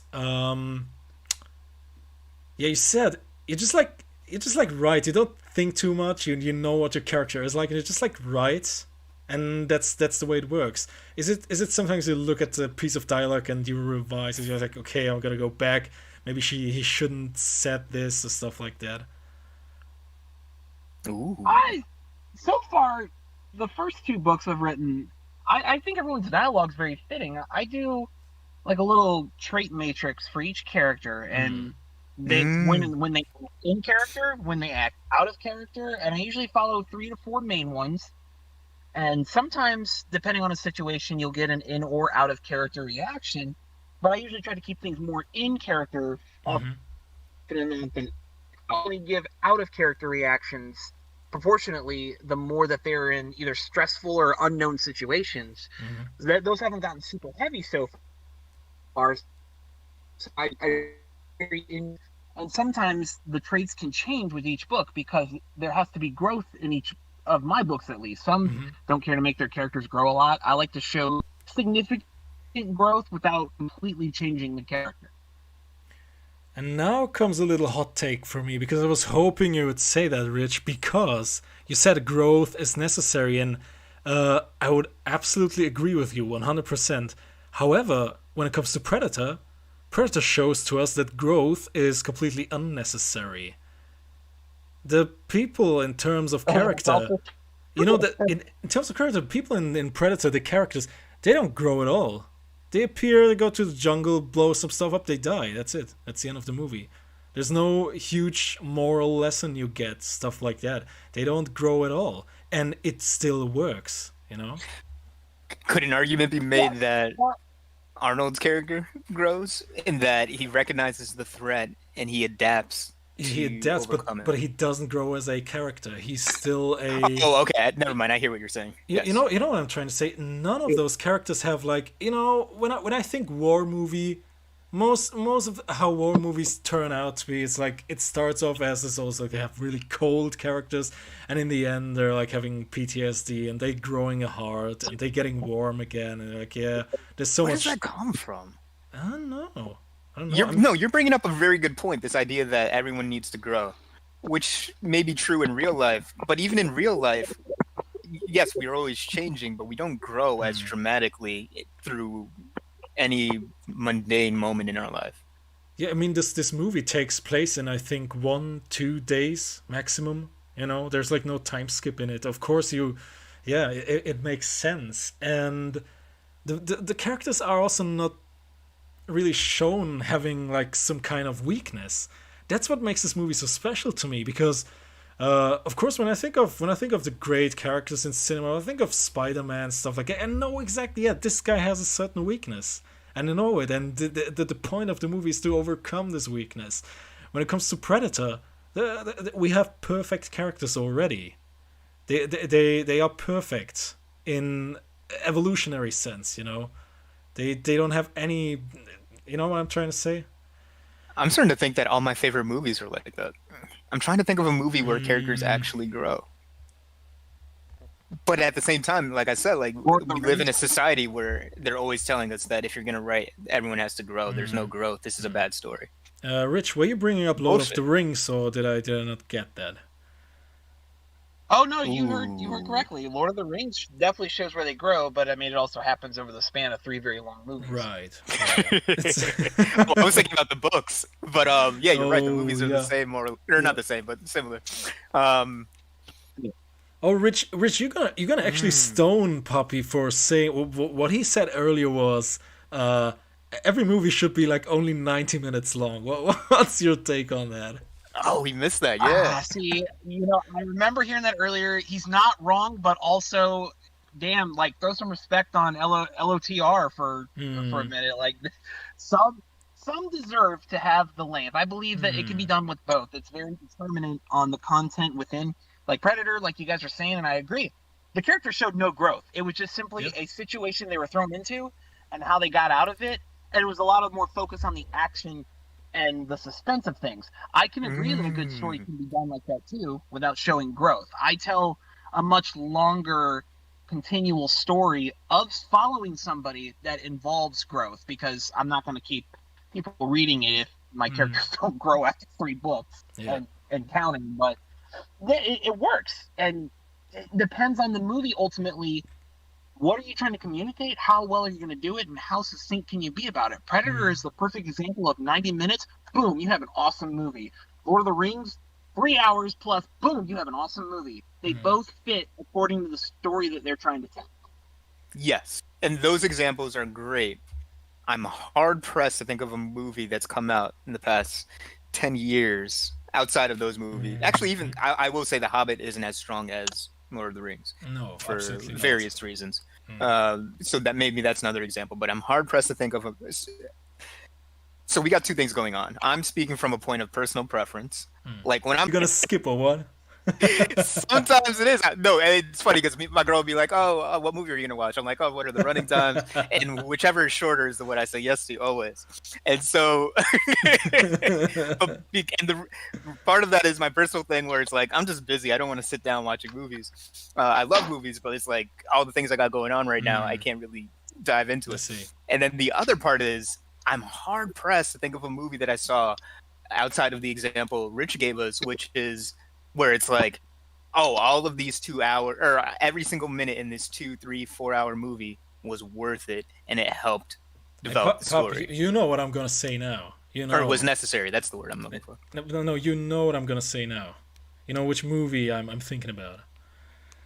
Oh, yeah. Oh, yeah. I'm bringing it up every time. episode. Yeah. It's funny because I was watching that recently and I was just like, yeah. Oh man. So Heat, right? Yeah, like it's almost 3 hours. I think it's like 250, something like that. Exactly. And every moment is earned. Everything is necessary. Everything. Actually, you know what? I won't say everything is necessary, but when you get to the end of the movie, you're like, oh wow, that works. But you If said, if- but to be fair, you said in the last 10 years, and Heat is old. Oh yeah. Yeah, in the last 10 years, no. I mean, and we could probably stretch that even longer because I don't think writers, filmmakers are focusing on the details the three of us are talking about. And I don't know why movies are meant to be longer, which is funny because movies that are shorter tend to make more money because you get to show them more times in the movie theater.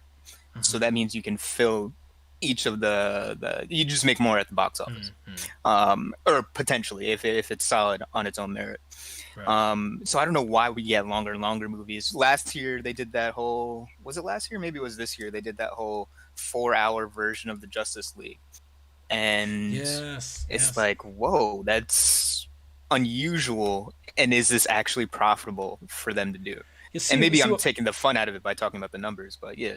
Yeah, but see, people were like arguing, saying, yeah, HBO Max gave Zack Snyder the opportunity to bring out his true vision, you know, so something the cinema couldn't give him because no one's gonna sit for 4 hours in the cinema.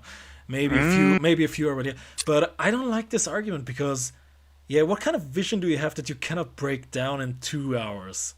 You know, I bet that not everything in those 4 hours is absolutely essential. You know, yeah. I'm sure. Yeah, of course, everyone has visions. I probably could do a movie 10 hours long, but the question is it really necessary? You know, is it necessary? Yeah. And the only reason that I like Zack Snyder is because he's someone that clearly there's this idea of the act. Like most people think stories are told in 3 acts. That's kind of bullshit. And for me, I measure acts in terms of that point where you hit the point of no return. So some movies actually have 10 acts.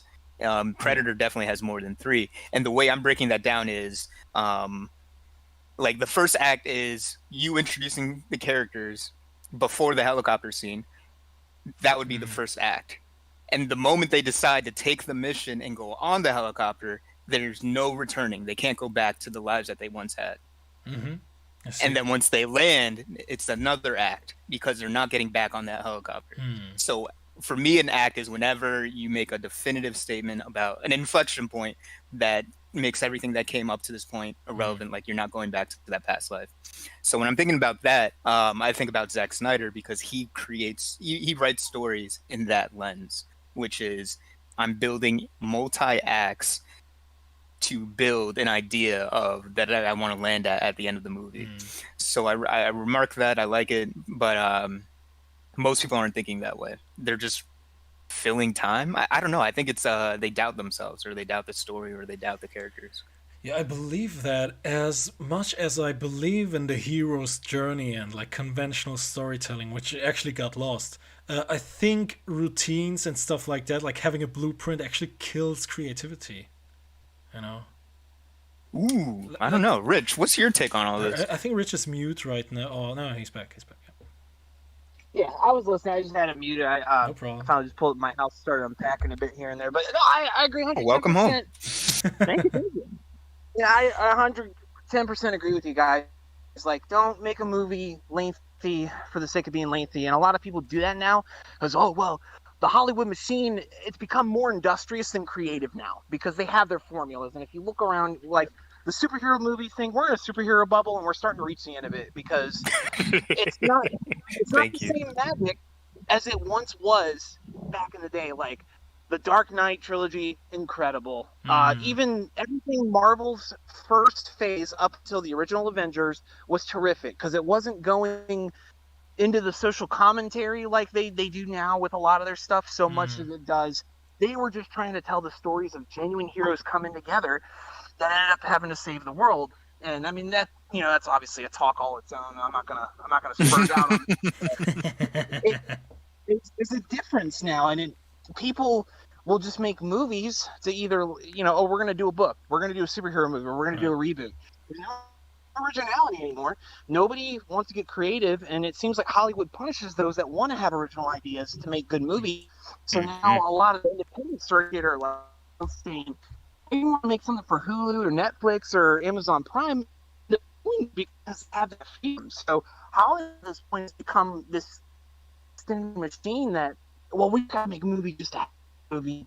We're gonna have a run, even though we can get the better and better. And I guess it's just the way that it works. I'm no movie buffer by any means of the imagination, but I know what I know, and when I see something, I see something, I call it. Mm-hmm. Yeah, exactly. No, you get what we're really talking about. What this podcast is always about is just storytelling, and that's why I'm glad to have you here, because you have this background of writing stories, and you write tenaciously. Like, I love your energy and your thoroughness with it, and that's really what it comes down to. It's like, are these people creating stories that they want to tell and retell? And I think the answer is no. And they're more so thinking about, actually, I don't even know if they have that much say in the process, because I think it's more so an executive down order where it's like, hey, we know people are going to buy this, so make it. Yeah, absolutely. I can totally see, like, I think there are actually YouTubers having a whole channel where they are imagining how the pitch must have looked like, and I don't think the pitch is people going to, let's say, Warner Brothers and say, hey, look, I got this idea about this boy going on a journey, blah blah. It's actually producers saying, hey, I want to do a Terminator sequel, and I want it to be like, a lot of nostalgia and all this stuff. This is the pitch. So it's actually, I think it's quite the other way around now. Yeah. I mean, it's a lot. Like, there's and I play both sides of it. Like, my thing is, I think of as a businessman, so I'm like, all right, this is cool. One of my favorite companies right now is The Asylum, and they're the guys that did movies like Transmorphers. I think they did Sharknado. I forget, but basically these movies where they're usually ridiculous, or they're movies that are ordinary, and then they take the title of a popular movie that's out, so that way you accidentally get their movie. Instead of Transformers, you get Transmorphers. So it's kind of like a fucked up way to make money. That said, one of the ways that they made a lot of money is that they went straight to the distributor and they said, hey, what movie do you need? Tell us. We'll write the script and have it fully produced within 30 days. You pay us, and we get a cut of the streams. And that's their business model, and they did it so well. And I bring that up because, that's how wild this can get. It has nothing to do with story as much as the profit at the end. As a hustle, I respect it. As an artist, you know what I mean? As an artist, I despise it. Unless you're like Dr. Seuss and you're like, all right, I need to put constraints on myself and I need to write Green Eggs and Ham or whatever. Whereas, like, they said, you only have 28 words, you got to write a children's book. And he's like, wait, what? But he did it. Like, it's similar to that, or that's the way I like to dress it up. But at the end of the day, you're right. It just, it's not about creativity. It's about something else. And it's like, our best stories came from people that were just talking. And then it's like, oh, wow, let me retell this. Absolutely. Speaking all of that, we talked so much about character and how the characters in Predator don't actually grow. But just to clarify, that doesn't actually mean that the characters in Predator don't have any character at all. Just because they don't grow doesn't mean they have character. So, just like, let's go through them. Like, for example, we start with Dutch. He's like the great sort of silent leader. But maybe somewhat broken inside from all the combat he went through. Not that he shows anything of it, but like comes up with quotes like, "If it bleeds, we can kill it." It gives you kind of like insight into his character. A normal guy wouldn't say something like that. Ooh. I feel you. Someone in his position, absolutely. And that the reason I like that line, it's because it's like, it's one of those hopeful moments. Because after you've seen so much terror, you're trying to make sense of things. You want to get the upper hand. You want to take any advantage you can. And you're against this beast, and you're like, oh, I can't beat this. And then you're like, wait a second. It bleeds just like I do. So that means it can die just like I can. I mean, you talked about. You talked about like acts and all this stuff, and how this movie doesn't That's a actually new do act. that. That's a new act because the beginning it's like okay, let's hide from this thing. And when he said if it bleeds, we can kill it, he brings in the possibility of actually becoming the predator yourself, which kind of sets up the ending, you know. Yeah. And my thing is, I don't know if you guys ever noticed this. My favorite parts are like these little moments where they're almost thinking exactly the same. So like that part where he sets up all the traps towards the end, he's hiding at a tree, and then he's using the next tree over.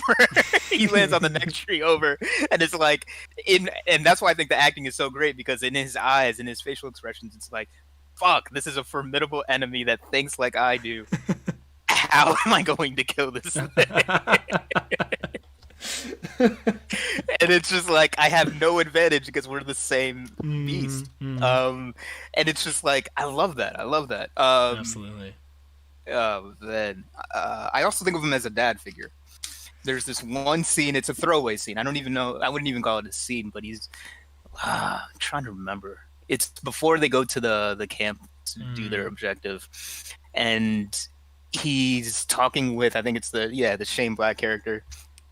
And I don't know what he says. Again, it's like a throwaway moment, but the way that he looks at him, the way that he smiles at him, it's like a dad looking at his son and being like, "Oh, I'm proud of you. Go do that thing that you do really well."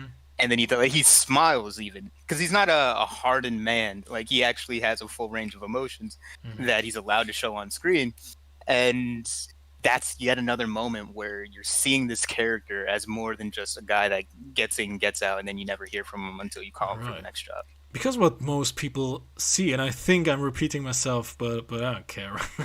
What most people see is like, testosterone and sweat and like masculinity and all this stuff, but you just put it very, very well. There's much more to it than that, and if it would be just that, if it would be just like masculine, soulless people, I don't think this movie would have worked. No, if it was what everyone thinks it is, the way that they talk about it outside of this conversation, no. Yeah, they have genuine character. I'm thinking, like, for example, is this Blaine guy. I don't know if he's like this totally cool tobacco chewing minigun guy. Yeah, he comes up with the lines like, "I ain't got time to bleed," you know. Yes. This is, imagine like this tells you so much about this character. And even though we're the exact opposite in terms of the way that we look and talk, that's the character I relate to the most, and it's because of lines like that. Simply because, I mean, you know my story. I have my health concerns. I was actually in the hospital last week, and my go-to, which might seem stylized, is I haven't found the strength to die yet. And that's essentially what that character is saying. It's like, I'm too busy to do all this other stuff that you're talking about. Mortality, fuck that. I like the way you just put it. I haven't found the strength to die yet. That's I don't think that's what most people would say. I like this. No, they would phrase it the opposite. It's like, oh man, I'm too weak to live, and that might actually be more accurate and objective to my circumstance, but it's the exact opposite of the way that I relate to it. And then again, this is why I'm like, I understand this dialogue is somewhat stylized, but some of us actually do communicate this way. Yeah, I mean, if we look at the line, "If it bleeds, we can kill it," it's like probably 99% of people would be like, we're not gonna get out of this jungle alive, you know. And what does Arnie say? "If it bleeds, we can kill it," you know. And again, it goes back to the leadership, which is, I got to keep everyone sane. I got to keep everyone calm, collected, so they can tap into their greater strengths. And that's exactly what you say to your troops when morale is down. And then we have a character like Mac, the guy who frequently shaves with his razor without shaving cream. You know, like, you know, you could say maybe like I said, my take is that he's doing it maybe because he's like nervous, maybe to show off his manliness. I like that. Yeah, you were saying that earlier. Yeah. Yeah, it's Rich. Do you have any take on why he does that? You know, there's nothing I can really say that would offer any more input than Poppy already explained. Like he said it very well. Like I'd just be rehashing what he said at this point. Yeah. When I was thinking about it, and that's just after I watched it earlier, and I was just like, damn, it's so subtle. But like you can tap into it even if you don't think about it the way I did, even if you can't articulate it the way that I did. Right. I think that there's some sort of energetic exchange through the visual that you can relate to, and that's what keeps you in the story. And you're like, damn. Which is why there's a moment where you're actually relieved because you think he's jaded and he's like lost his edge. Especially when he like takes off some of his gear to get even closer. But then you see the Carl Weathers character come in, and then he pulls them to the side, and they're hiding that little area. They're like, all right, you see him, there he is, and you're like, oh wow, he has his wits about him. He's ready to take the enemy down, and you're happy for him because you're like, oh, I thought he was off the rails. He's not. He's just trying to make sense of things, and now he has the sense that he needs. Which is makes it even more sad when he doesn't stand a chance with that. It's basically a sniper shot. Right. So you know he's gonna die, but he doesn't, and it's just like fuck. And then it hurts. It hurts. It hurts. We kind of grow on those characters. Yeah. And it's so subtle, but like he probably says 5 things throughout the entire movie, and then you feel sad for him. So before we continue, I just need to quickly say goodbye to Rich. He has dropped out of the call. Okay. Rich, let me just quickly say thank you for coming on. I don't know if he can hear us right now. I'm still on mute. And if you can, favorite line from the movie before you go. Yeah, Rich, hit me favorite line. Otherwise, I'm not gonna let you go. All right, I have 2. Just like my favorite lines. You are one ugly motherfucker. That's funny. The 2 Americans have the same line. What we're doing, you son of a bitch. Those are my 2 absolute favorite lines. Man, I love that because that's essentially it for me. That's why, like the 2 German guys, they have their knock knock, and that's our American.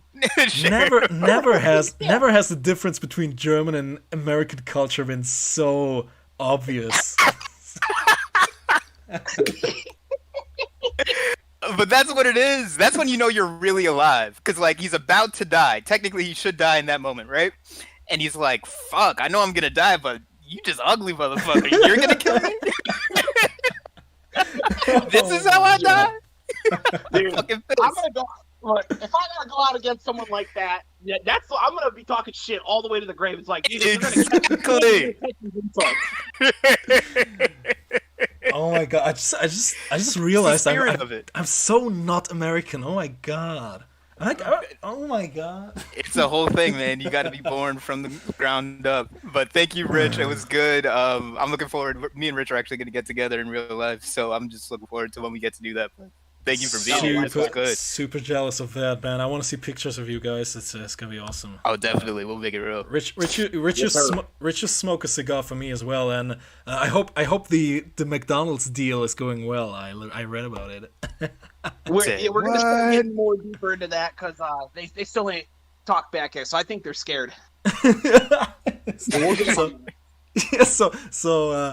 Oh, Poppy, after stream, just check out Rich's timeline on Twitter and you'll know what I'm into. But Rich apparently has a deal with McDonald's, yeah. My man, of course he does. All right, congratulations, brother. I'll catch up. Thank you. Rich, thank you so much for coming on, man. Beautiful. Talk to you soon. Oh my god. But this is what I mean. Like, even us hanging out here, we're a bunch of like commandos coming together, so we're conquering the world in our own ways. And that's why it's like I can relate to this movie on so many ways. Well, as much as I would like to agree with you, this is an absolute American movie. This is yeah. I know, like, diversity and all this stuff, and we have a colored cast and all that stuff, and but this is an American movie. It is. No, I would never. That's all right. I mean, it's funny because I'm just incredibly biased since at least most of the mainstream movies are American. So I just think of all movies that actually it's the only movies that I think about until I'm reminded that there's foreign cinema out there. Right. That's me being obtuse, but it is what it is. And but yeah, like this is a great taste of Americana. And I love it. Maybe that's why I love it, because this reminds me of everything that I loved about America growing up, as opposed to what it is today. Mm. Would you say that the movie kind of mirrored the time back in the days in the US? Because I generally cannot tell. I don't know. That's a good question. So I think the easy answer is yes. But I can't in any... Late 80s, yeah. For me, I see it as a celebration of all the things that people love about, or what I love about the 70s. And 70s was the golden era, I think, of machismo in cinema.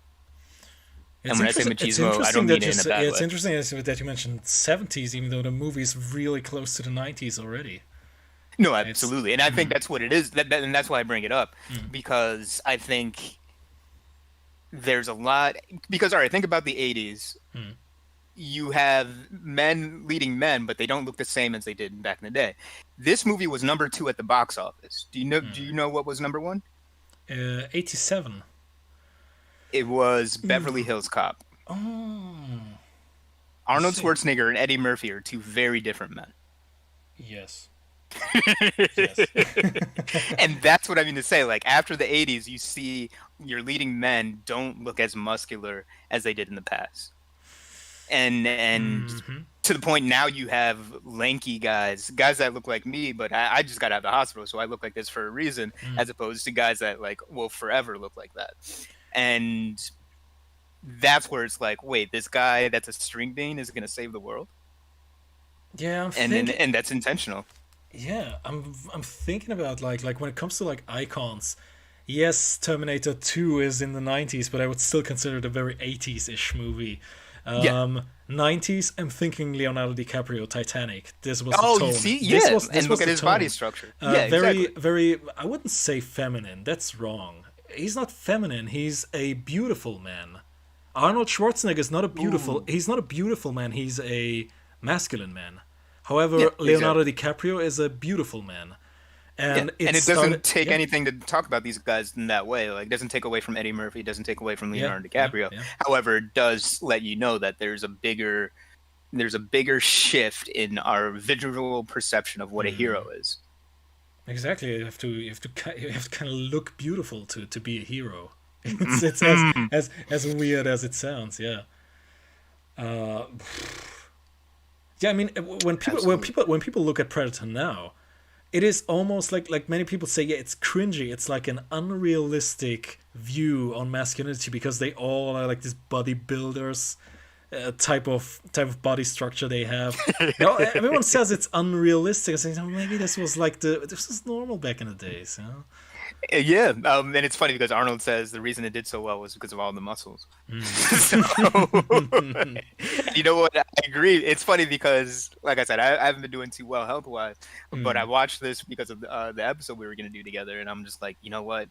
This makes me more excited about the growth that I'm making and all the steps that I have to take to get to where I need to be to gain my weight back. Yeah. And it's just like, I love that energy, but there's some people that will interpret this as, oh man, I got to try my hardest not to be big like this because now I'm going to oppress people or some weird mindset. I don't know.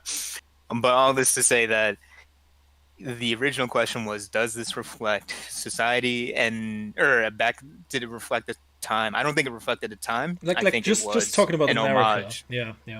Yeah, I think it was an homage to the past because all the heroes were either women. I'm thinking about Alien. Was that in the 80s? I believe so. Yes, it was 1 year before that. So exactly. It's basically back to back, yeah.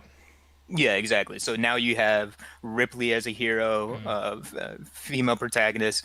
You have Eddie Murphy as a hero. You have all these people that...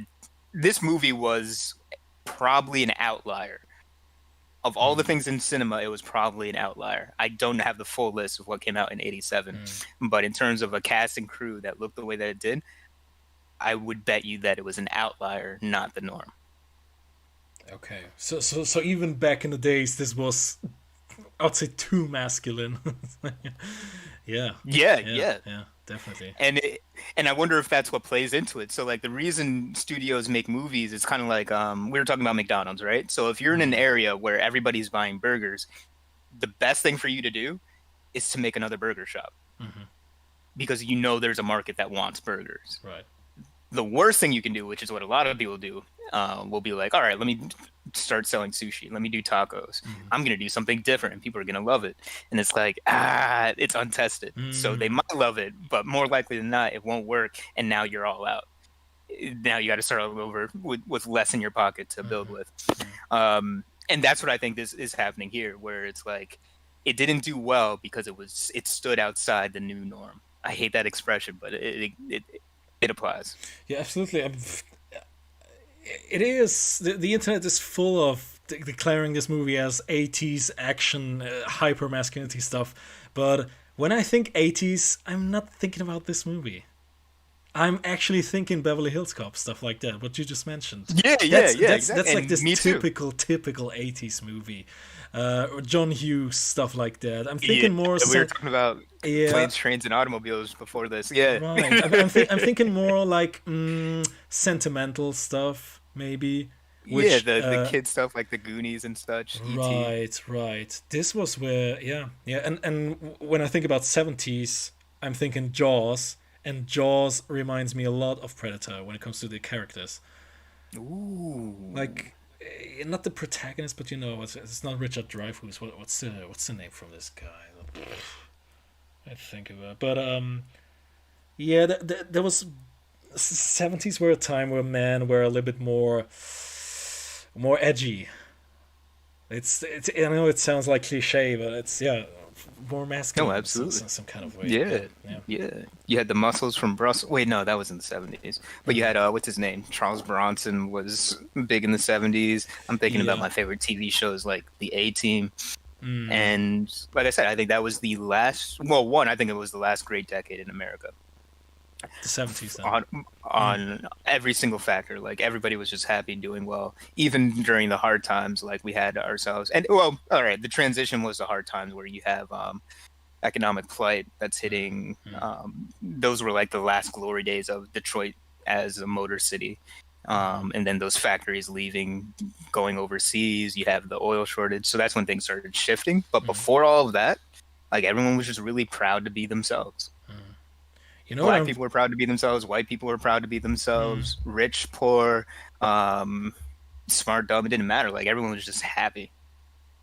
But it was kind of inevitable because the way you just put it, it sounds like this was peak of humanity back, basically. For me, it was. I mean, that's the way I interpret it. Like I remember. No, I agree. Yeah. Yeah, but when I wasn't too into politics, but whenever that slogan came out, what was it? "Make America Great Again." I read it as "Make America 70s Again." And I was just like, oh, I like that idea. It's highly interpretive, so like that statement means absolutely nothing. That's why it worked so well. Anyone could turn into their own thing. But for me, I was like, oh, what if we could go back to the 70s? And you know what I'm thinking about right now is, because earlier I said, is Predator John McTiernan's best work? And I said maybe it's Die Hard, and I'm gonna explain to you now why I think Die Hard is.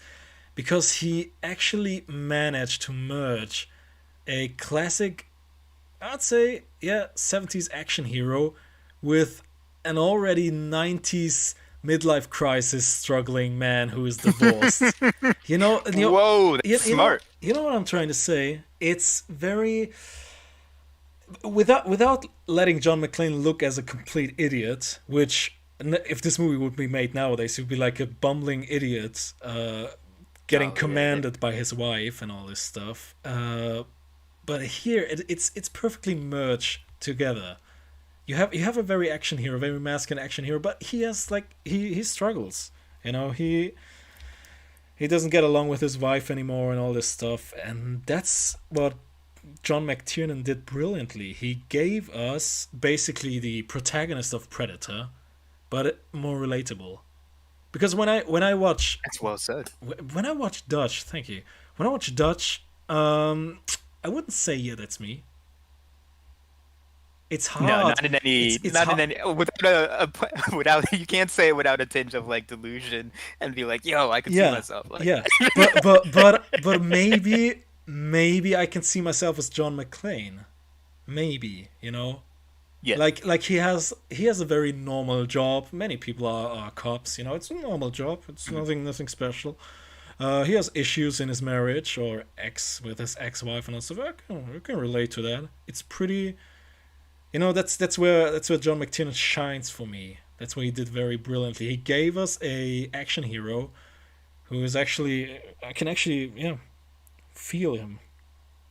No, that's a good point. And then on top of that, he's in a regular situation, right? He's when crimes happen, at least in the 90s when it was on the news, it was always at like the grocery store or the business, whatever. So it's like, all right, this is highly likely. And if I was in the situation and I thought of myself as a hero, whether I was a cop or not, how would I try to take this down? Right. And that's why I like The Predator. And it's funny because, yeah, John McTiernan is very consistent, which is things aren't happening. Like they're actually thinking through all their steps.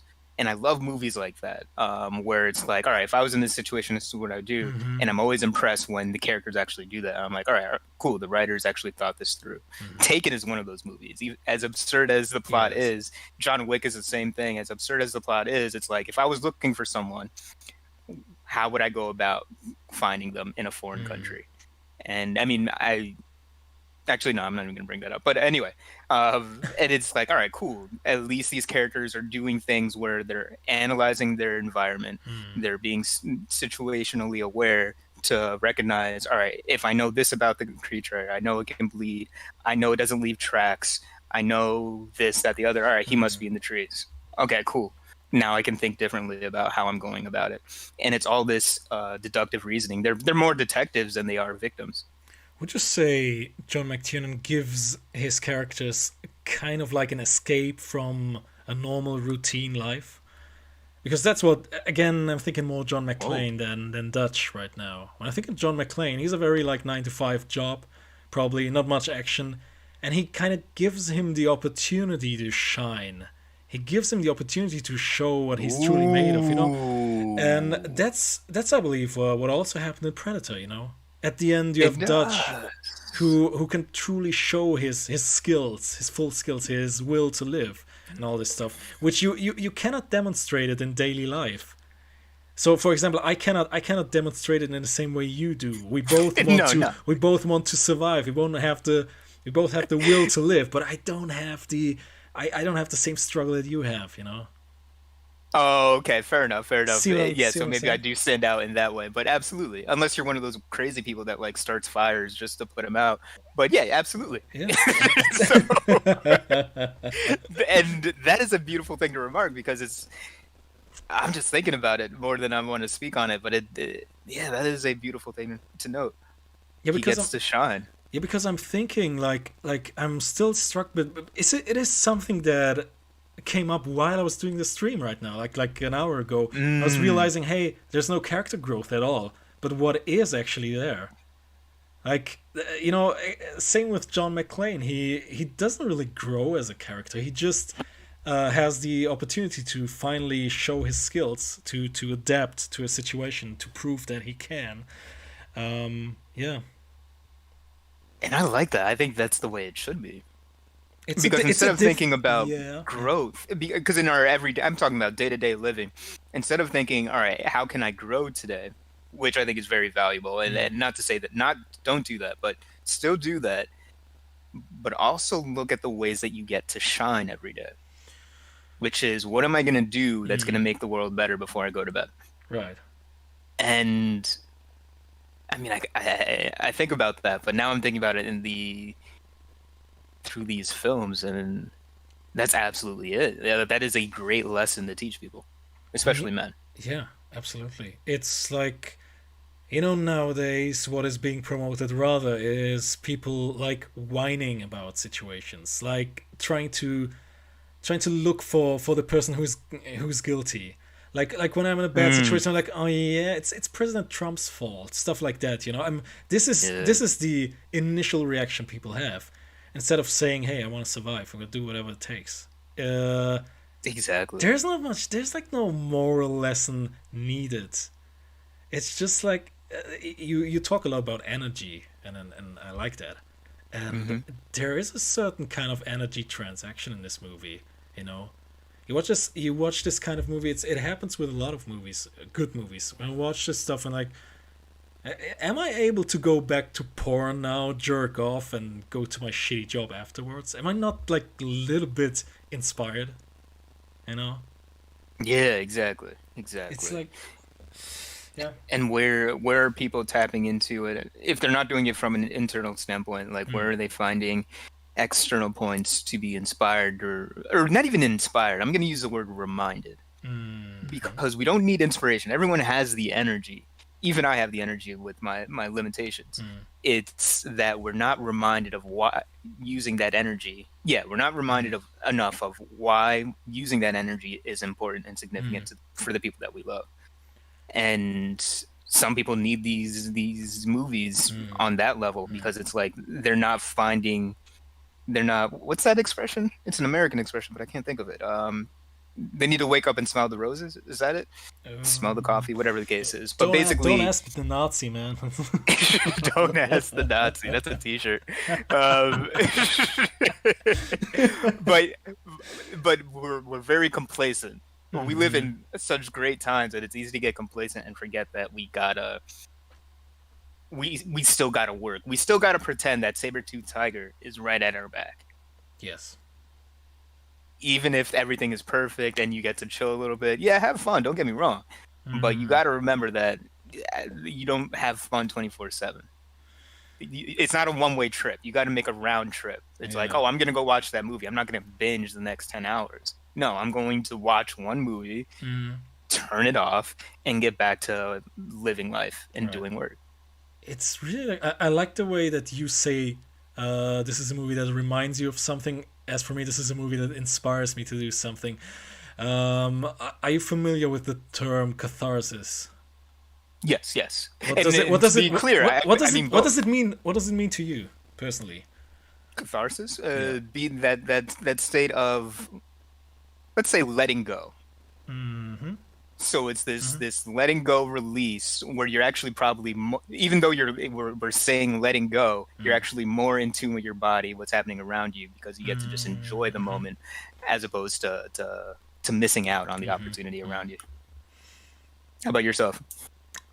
I would say that the more I think about it and the more I think like about those movies, maybe Predator and Die Hard are bad examples, but as for me catharsis is letting other people feel emotions I cannot feel right now. Whoa, break that down. That's like, you know what I'm trying to say?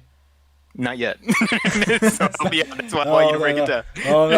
I'm trying to come up with an example without getting too personal, because it's something a German person would like. We like to stay cold and all that stuff. But yeah, it's like. For example, you have mentioned like a moment where Dutch is looking back at one of the, this dork person. He looks at him with like those fatherly eyes, with a fatherly look. And whatever I might feel in this moment, I might not be able to feel it in real life. This movie is a bad example. But for example, someone who is expressing something in a movie. For example, someone is losing a loved person, and you see him grieve in this movie. Yeah. Imagine I cannot feel this in real life, but I am able to feel it because I can see someone else does it in the movie. And it kind of touches me. That's catharsis for me. It's really hard for me to explain it right now. No, you explained it perfectly. I don't know if you remember, we had a conversation via text. And we were talking about James Cameron. Of course. And I don't know if you remember what I said, but it's something that I've been thinking about. Like the way he behaves on set, or we were talking about that, but I don't know if you remember specifically one thing that I said. I don't know how I related it to the topic. I don't think it was necessarily about James, but I said James Cameron is great because he doesn't want what he wants, or he doesn't. I forgot how I phrased it, but more or less, he isn't. Yeah, the way I remember to say, you said that he wants people to experience something unique, something breathtakingly, and he's willing to pay the price, stuff like that, So maybe actually, you know what? I want to do it justice, so I want to actually look this up. All right, I can say exactly what I said. I wonder if I said it privately, but I think I said it in the group chat. but there are people that want. I know that you were texting it to me like personally in the single chat. No, this is. I think I'm pretty sure I said it before we, and I don't want to spend too much time on this, but I thought. I like the way you put it. Before you say anything, I think this is your own words. So the story is the following. You were telling me a little anecdote from what happened on the set of The Abyss by James Cameron. How he clearly went crazy there, and like okay, it depends on if you call it crazy. I'm calling it. I'm admiring him for doing this, but okay, I'm gonna read it out loud because this is actually funny. It's written in a book by James Cameron. It says, nobody likes Cameron, quote unquote. Yeah. Actors would go home crying, crew members would accuse him of abuse, and he even once made his own brother, in the movie The Abyss, shoot a scene 25 feet underwater, eyes open, with a live crab in his mouth, just to get the perfect realistic shot of a corpse, with a crab crawling out of his mouth. The joke about Cameron's dictator style on set was, I'm letting you breathe, what more do you want? and now this, oh man, reading this now, that's creepy. What I replied to you was, apart from a good laugh, why does reading this make me have even more respect towards Cameron? Well, first you're a Nazi, so you're of course. Dude, I can be a Nazi without being a sadist. You're a natural-born predator. Absolutely. Absolutely. And I'm asking you, why does this make me respect him even more? And you say, because he wants what the watcher wants, an immersive cinematic experience. Beautifully put. Okay, so maybe I did say that. All right, I don't remember my own words.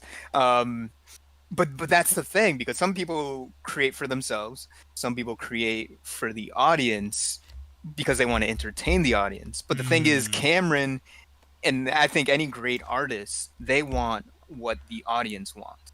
Mm-hmm. And when it comes to cinema, it's, I want to be immersed. I want to let go. I want to forget.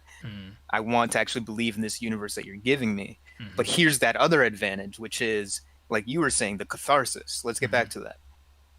There are things that you want to tap into, but maybe you don't have that deep, traumatic situation that'll emblazon it. But here you have someone taking you on a journey where you can feel things that you otherwise wouldn't get from your regular life. And this is why, like, cinema is both powerful, media in general is powerful, including literature. I mean, all media. Because it can help you go to those places you otherwise wouldn't have access to. Cinema helped me feel things I would have never felt in real life. Absolutely. As much action as it's going on, there are certain things you can only feel in a cinema. I stand by that fact.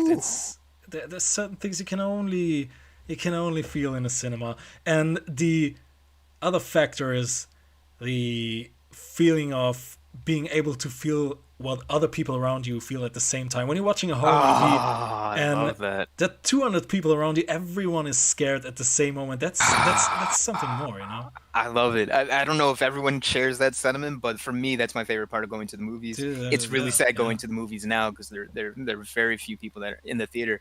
But I love sharing the experience and feeling the energy all around you.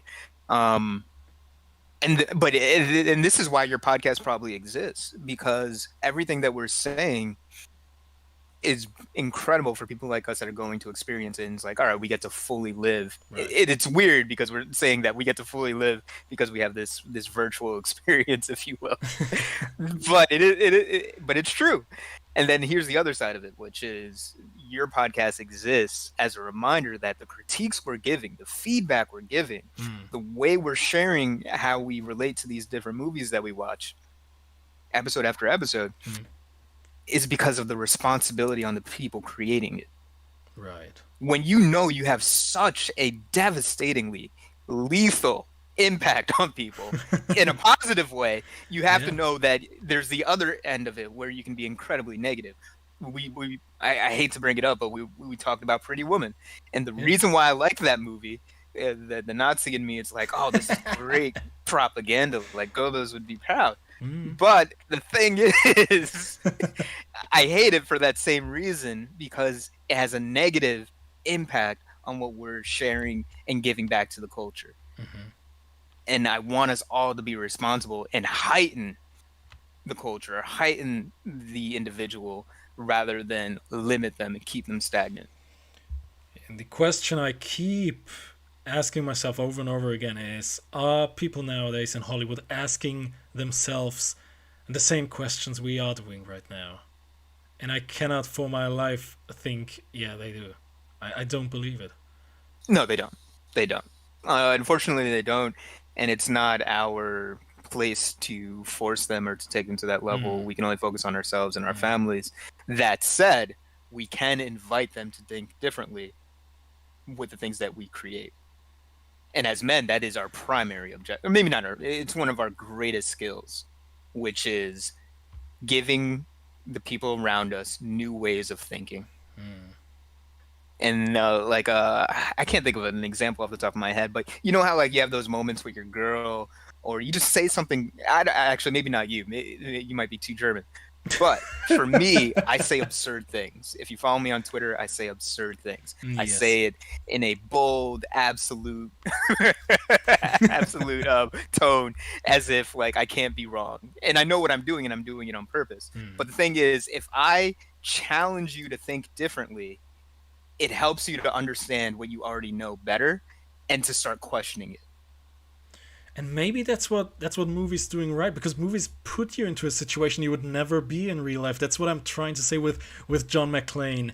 He's finally in a situation where he can actually learn something about himself. He would never be able to do this in a 9-to-5 job. The same way we, normal people, quote unquote, would never be able to find this particular side of us in our day-to-day normal life. We need a movie to show this to us, you know? Yeah, absolutely. I mean, at least in the state of that the world is in, because I mean, we don't have any great war that we're fighting as a collective. We don't have a shared enemy. We don't have a true sense of culture. Even though I used that word a couple minutes ago, there is no American culture. I don't care what anyone says. When you really understand the definition of culture, there isn't one that is shared by the masses, all 350 million of us here in the States. Would you say there has been? In the 70s?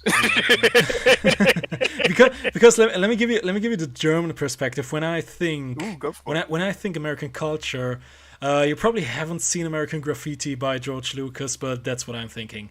American Graffiti is one summer night in the US 50s. Everyone in their cars, because gasoline was like basically worth nothing back in the days. Everyone in their cars in summer nights, everyone having a party outside, everyone hanging out in those diners, drinking milkshakes and all this stuff, hanging out until 5 a.m. in the morning.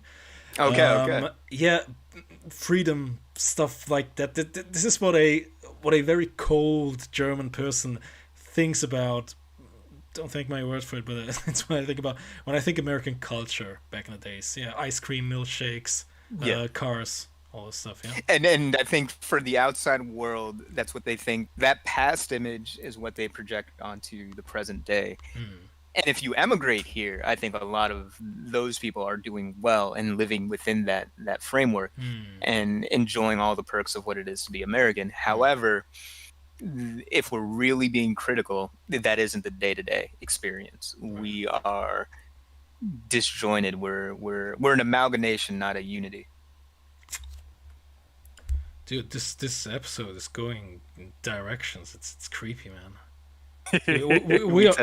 We're onto something, man. We're probably gonna cure cancer by the end of this episode. Yeah, you know.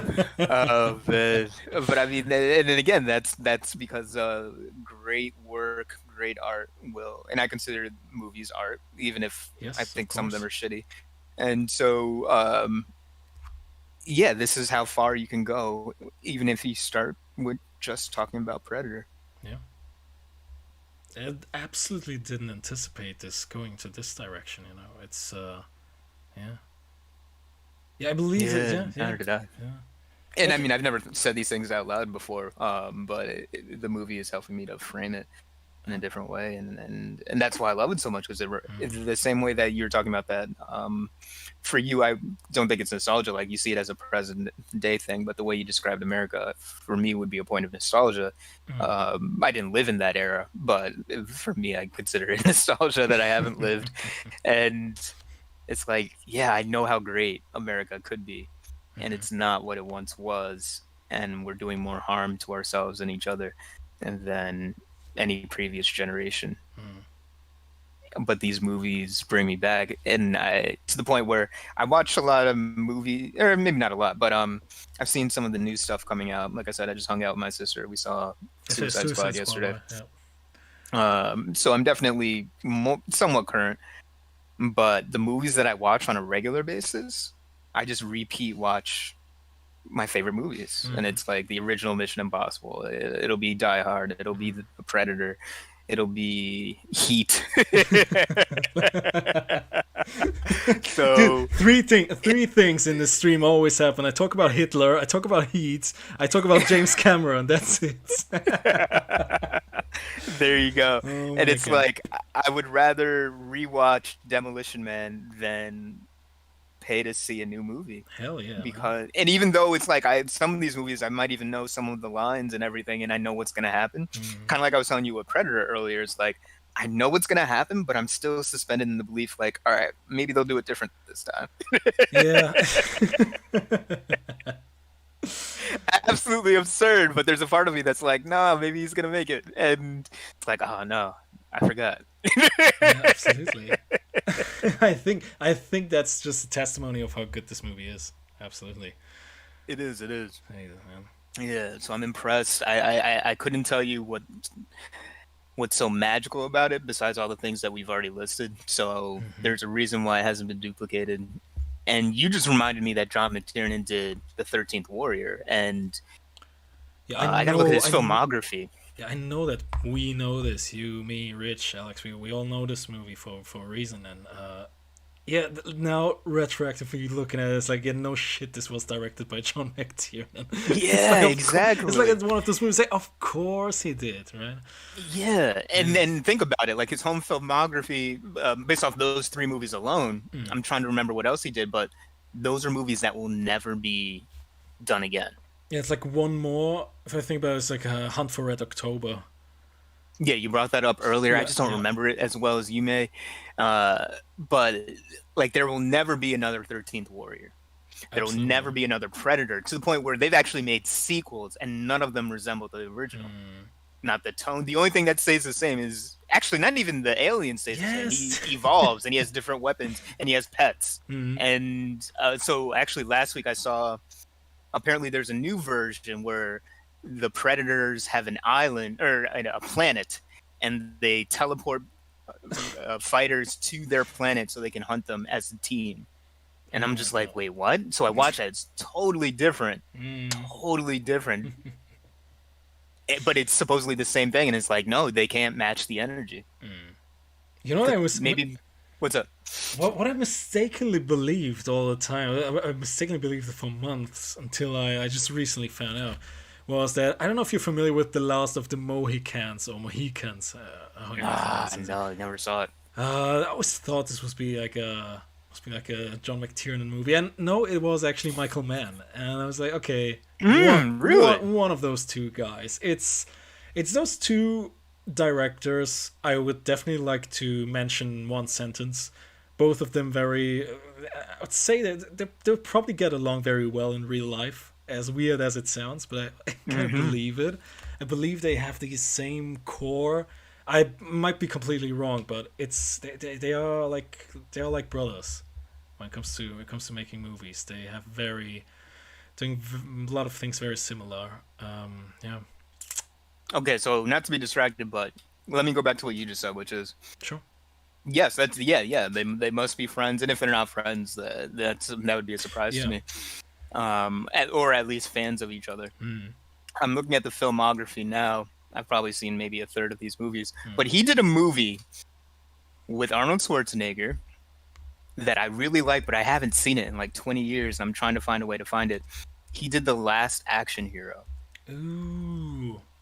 Which I don't think anybody talks about, but there was a point where I was a kid and I had HBO and I would watch that every single day. And I love that movie, but I don't remember it well enough to see if it actually holds up 20, 30 years later. The Last Action Hero, that was a special one for me. I'm almost afraid of looking at it. I'm like, I don't want to ruin it for me. I don't want to see this. Oh no, I don't like it anymore. You know, it's it happens all the time. Very very rarely, I look at a movie and like, oh yeah. Even as a kid, I had good taste, but most of the time, I'm like, what kind of bullshit did I watch as a kid? Especially when you know it's a movie that nobody talks about, and you're like, wait, did I like it? Was it good? But I think that there's something to it, and if nothing else, it's that for me, everything is about magic. Absolutely. And I think that movie, like, it has actual magic within the movie. It's kind of like a Willy Wonka thing. You get this golden ticket and it makes your hero come right out of the movie. And so it's like there's that magical element. But it's like, it's also I at this point in my life, I would probably see it as a commentary of what it is to have a hero, idolize them, and get to meet them, as well as the commentary of what it is to create art for people that are going to the movies. I see. So I want to watch that again. I didn't know that was him. Well, it is Michael Mann, so I might give him a chance. But just because it's Michael Mann, it's and no, this is John. Oh, well, no, I'm completely lost. Last Action Hero '93. That's what it says on Wikipedia. That John McTiernan did it. Let me double check. Yeah. Maybe the German Wikipedia is a little bit different. Wait, what's going on? What are you seeing? You got different internet. Joking, man. No, I had the weirdest thing. I posted it on Twitter. I don't use Google. I use DuckDuckGo, and I did a search. Ooh. And the search gave me something so ridiculous. I can't even really describe it here. I was doing a search for Cosmopolitan magazine. I'll try to explain it. And you know how there's a blurb and it's like, oh, it basically gives you that wiki thing. And it's like, oh, it was made in 1808, blah, blah, blah. And mine got, and this is documented. I took a screenshot. My girl did it on her devices. It came up with the same thing. But if people do it now, it doesn't show up. But it's like, oh, this is a racist publication that's anti-white, blah, blah, blah. And I'm like, wait, what? I've never seen it. I'll have to send it to you. But it was just the most absurd thing. Not to digress. But I'm looking at this guy's career. He did the new Rollerball, which was terrible. But John McTiernan has done most of the movies that I enjoyed, that I like to rewatch. Oh, we did Die Hard with a Vengeance. Oh, he came back for the third one. Yeah, to be honest, I don't see.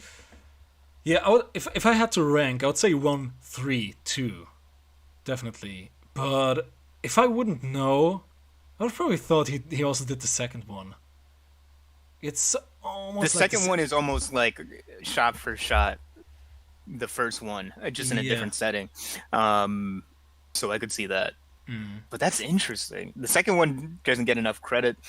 It is solid, but yeah, that third one, it bridged the gap between staying true to its origins while adding something new without going fully off the rails. I would have wished this movie would have taken place during Christmas, man. It would be perfect. Even though I wish all of them did. Yeah, exactly. But then hot summer in the city doesn't make much sense. So yeah. Yeah, exactly. So yeah, that's always been a nice take. But it's funny because before you were saying the Die Hard series bridges that past hero image with a modern take that the average man could put himself in. Right. And then they did the fifth one, which kind of did the same thing, but in the newer context, and it actually didn't land because the challenges he was dealing with were family issues, where it's like, oh, my son hates me, and we can't talk with each other, but in the most disingenuous way. Like it was just a weird movie. It's a Yeah. trend I'm recognizing. It's see, I gotta be honest. I haven't seen the fifth No, Die keep Hard it that movie, way. but I can absolutely assure you it's bullshit. I haven't even seen it. I can tell you it's bullshit. Well, boy. But the trend I'm recognizing is, and it might have to do with all those Adam Sandler rom-coms, but yeah, it's always like this fucking patchwork families. They're so glorified, you know. It's nowadays it's cool to not get along with your parents, you know, stuff like that. Oh yeah. I mean, imagine like the same John McClane from Die Hard 1 having the same issues with his son right after dealing with this fucking, I don't know, German European mafia taking over Nakatomi Plaza. Then there comes like his fucking little brat and wants to give him shit. I don't think John McClane would have taken it. The John McClane back in the days, you know. Yeah, exactly. And that's what they were trying to show. Like, you have to change and you have to adapt to the times Yeah. or whatever. But no, it's all bullshit. What worked in the past is still good. Yeah. So yeah, I'm not happy with that series. But Yeah. John McTiernan, I'm gonna have to watch some of these other movies that I haven't seen of his. I've only seen Predator is everything special, except this Medicine Man. I don't know what this is. I haven't seen anything of it yet. No, I'm not gonna click on anything. I'm just gonna let these things be anomalies. Ooh, Uh, Sean Connery. Nice. Oh, never mind. Okay. You took the leap of faith. Good for you. But like I said, the 13th Warrior, there will never be another movie like that. And for me, that says it all. Like, I this mean- guy clearly makes movies that will never be... Yeah, I mean, you Like, said that could never come out today. you said Predator was already way outdated. I mean, what the hell was then the 13th Warrior? This was like outdated 10 times. I think, and I think if we looked at the numbers, because you told me that Predator was shot for 50 million and made 60. Did it make 60 million profit or 60 million? Let me of double the 50? let me double check again. I was just see opening. Let me double check. I have the IMDb open right here. Where is it? Check it out.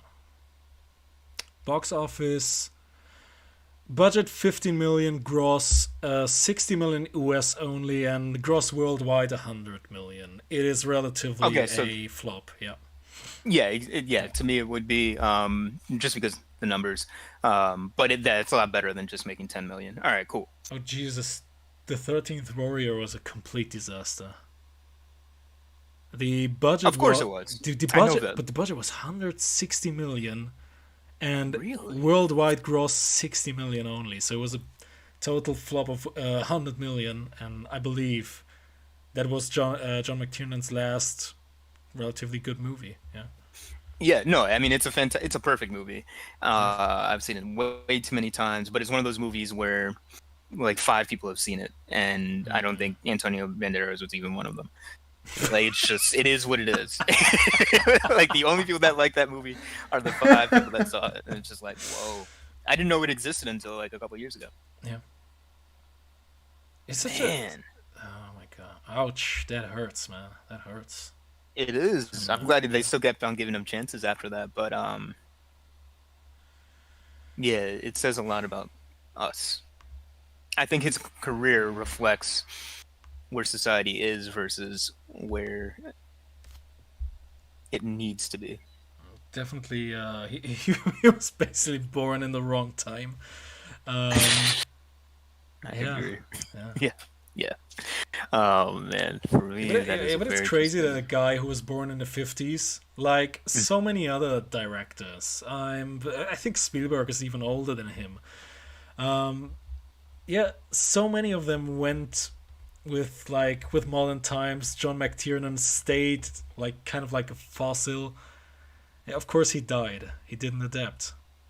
He kind of like violated his own rules. He preaches in the movies. You know what I'm trying to say? He didn't adapt to nowadays movies, which he brilliantly did with Die Hard. Yeah, I was about to say, like, I don't think that's a bad thing. He did. Oh but, wait, no, never mind. Go for it. But you know, he went full circle again with the 13th Warrior. This was like Predator on steroids. Yeah. It's Ooh, that's right. There are a lot of similar elements. I'm thinking about Die Hard with a Vengeance, and I need to rewatch it.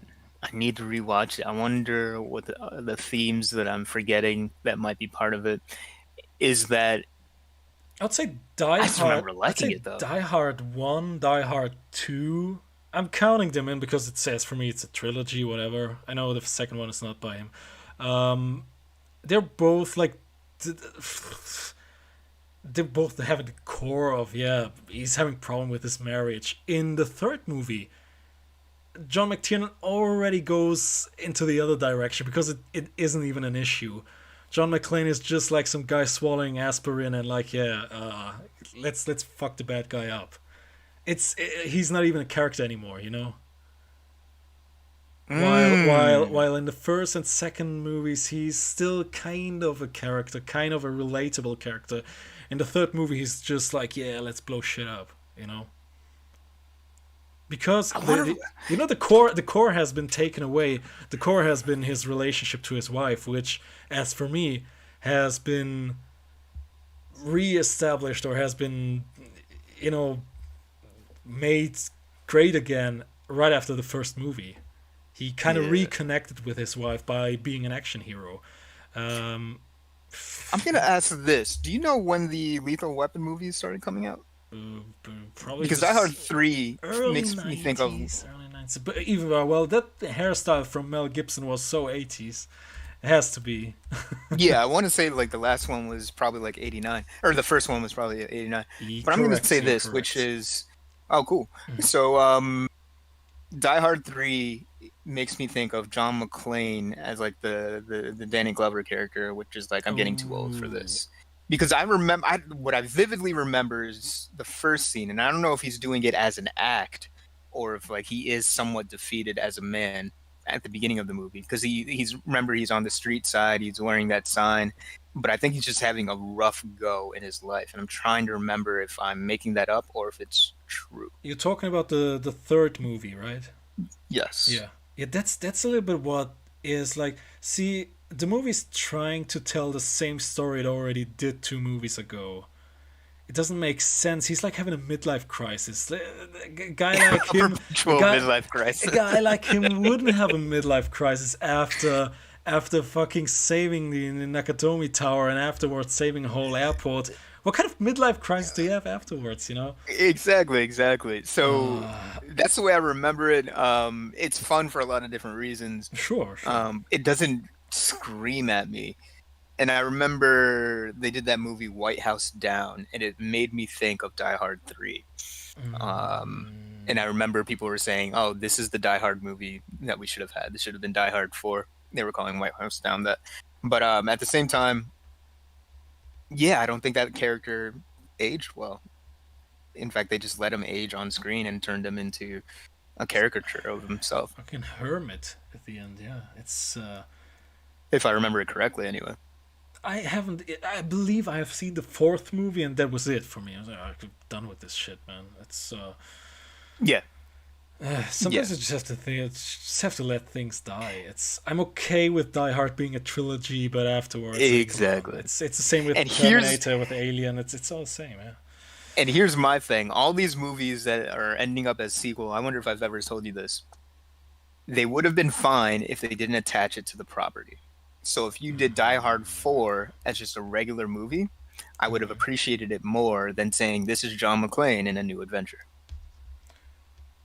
Yes. It's like almost. And I said the same about the 5th one. It's almost a franchise, man.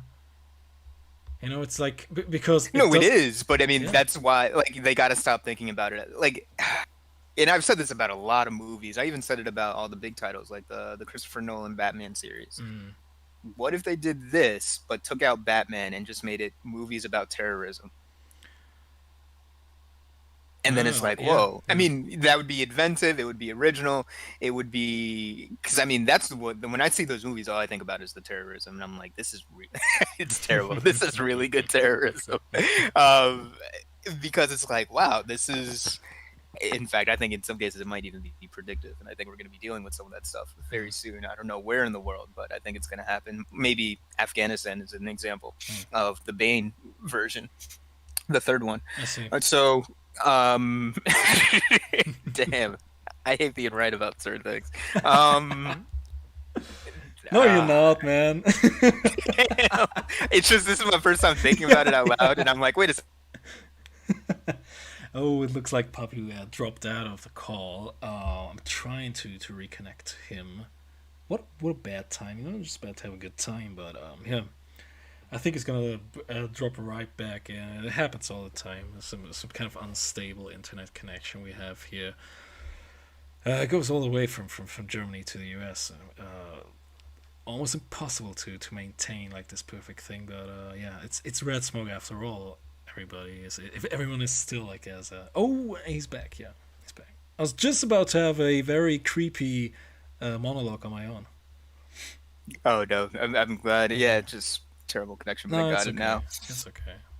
All this to say that I think a lot of the movies that we see, like even these superhero movies, these sequels and these remakes, if you took the script and just took out the kept everything the same, just take away their attachment to whatever that big property is, Batman, Superman, whatever the case may be, and just let it be a movie, it would have been more intriguing. Like I saw Die Hard 5. I was telling you about it. He goes to Russia to be with his son, who happens to also be a cop. I don't know how you can be an American and be in law enforcement in Russia, but something like that. Don't think about it, man.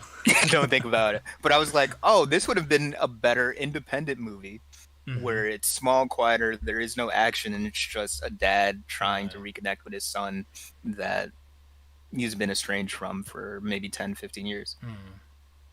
And I'm like, oh, that would be more provocative. And it would make more sense.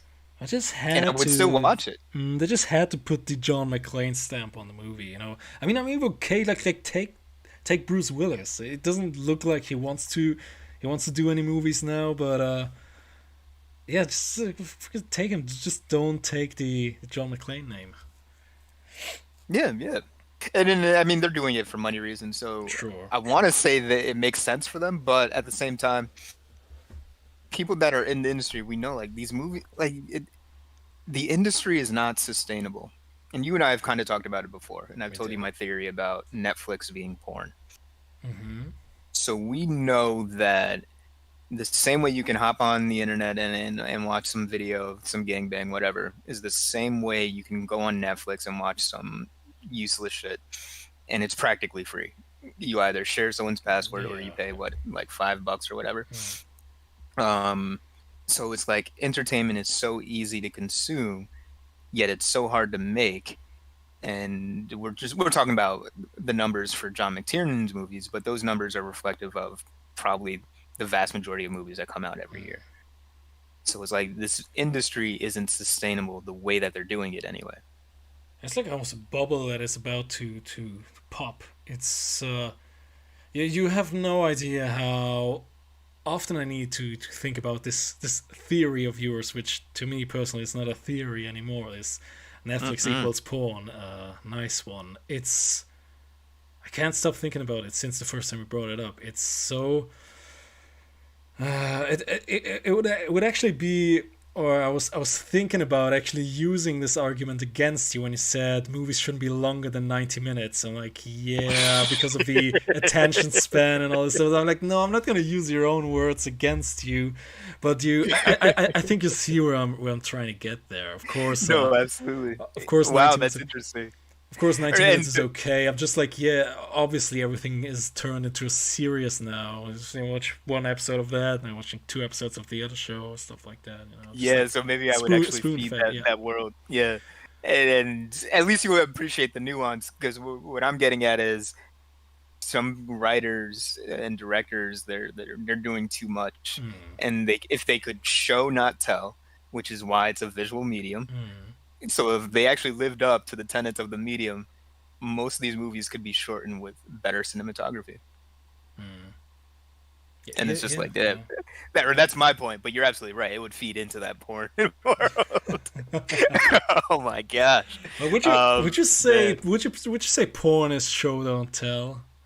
That's the question, That's the question.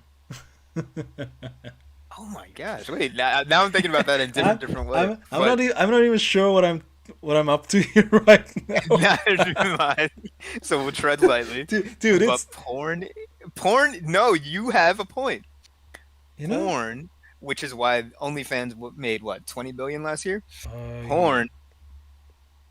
No, let's say sexual images in general, adult entertainment in general, is successful because they actually respect the medium that they're playing into.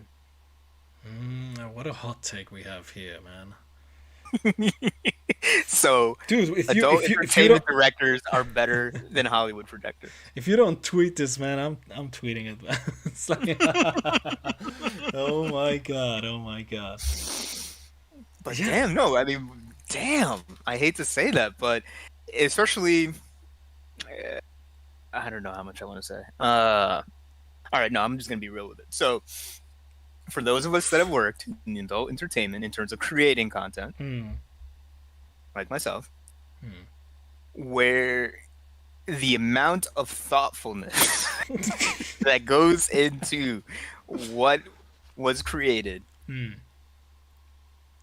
absolutely, it fits all the tenets of what we talk about with every other project when we're actually talking about movies. And it's the same thoughtfulness that I wish these guys did with their bigger budgets that are making movies for the mainstream. Yeah. Damn. No, it's just pissing me off. Not you. I mean, just these points that I'm coming to, and I really can't explain it in the way that it needs to be explained because not everyone will follow. Because all right, when I talk about adult entertainment, I'm not talking about show your titties and get paid. Yeah. There is genuine story taking place on OnlyFans, at least for the people that are making real money. And most people see it as just sex. Oh, just stripping on camera. And then there's the people that are profiting the most are not playing that game. They're not selling sex. They're selling what I call hope. And in thinking of that in that lens, I'm just like, whoa, yeah, you've touched on something deep, man. Yeah, I don't even want to go down that road right now. That's a really dark thought I'm having. But is there even some kind of catharsis going on there? Is there some? Unfortunately, there is. Would you say you get some kind of? You know, I always hear like this. There's this notion. I didn't know it existed until I joined Twitter and I read it all about it.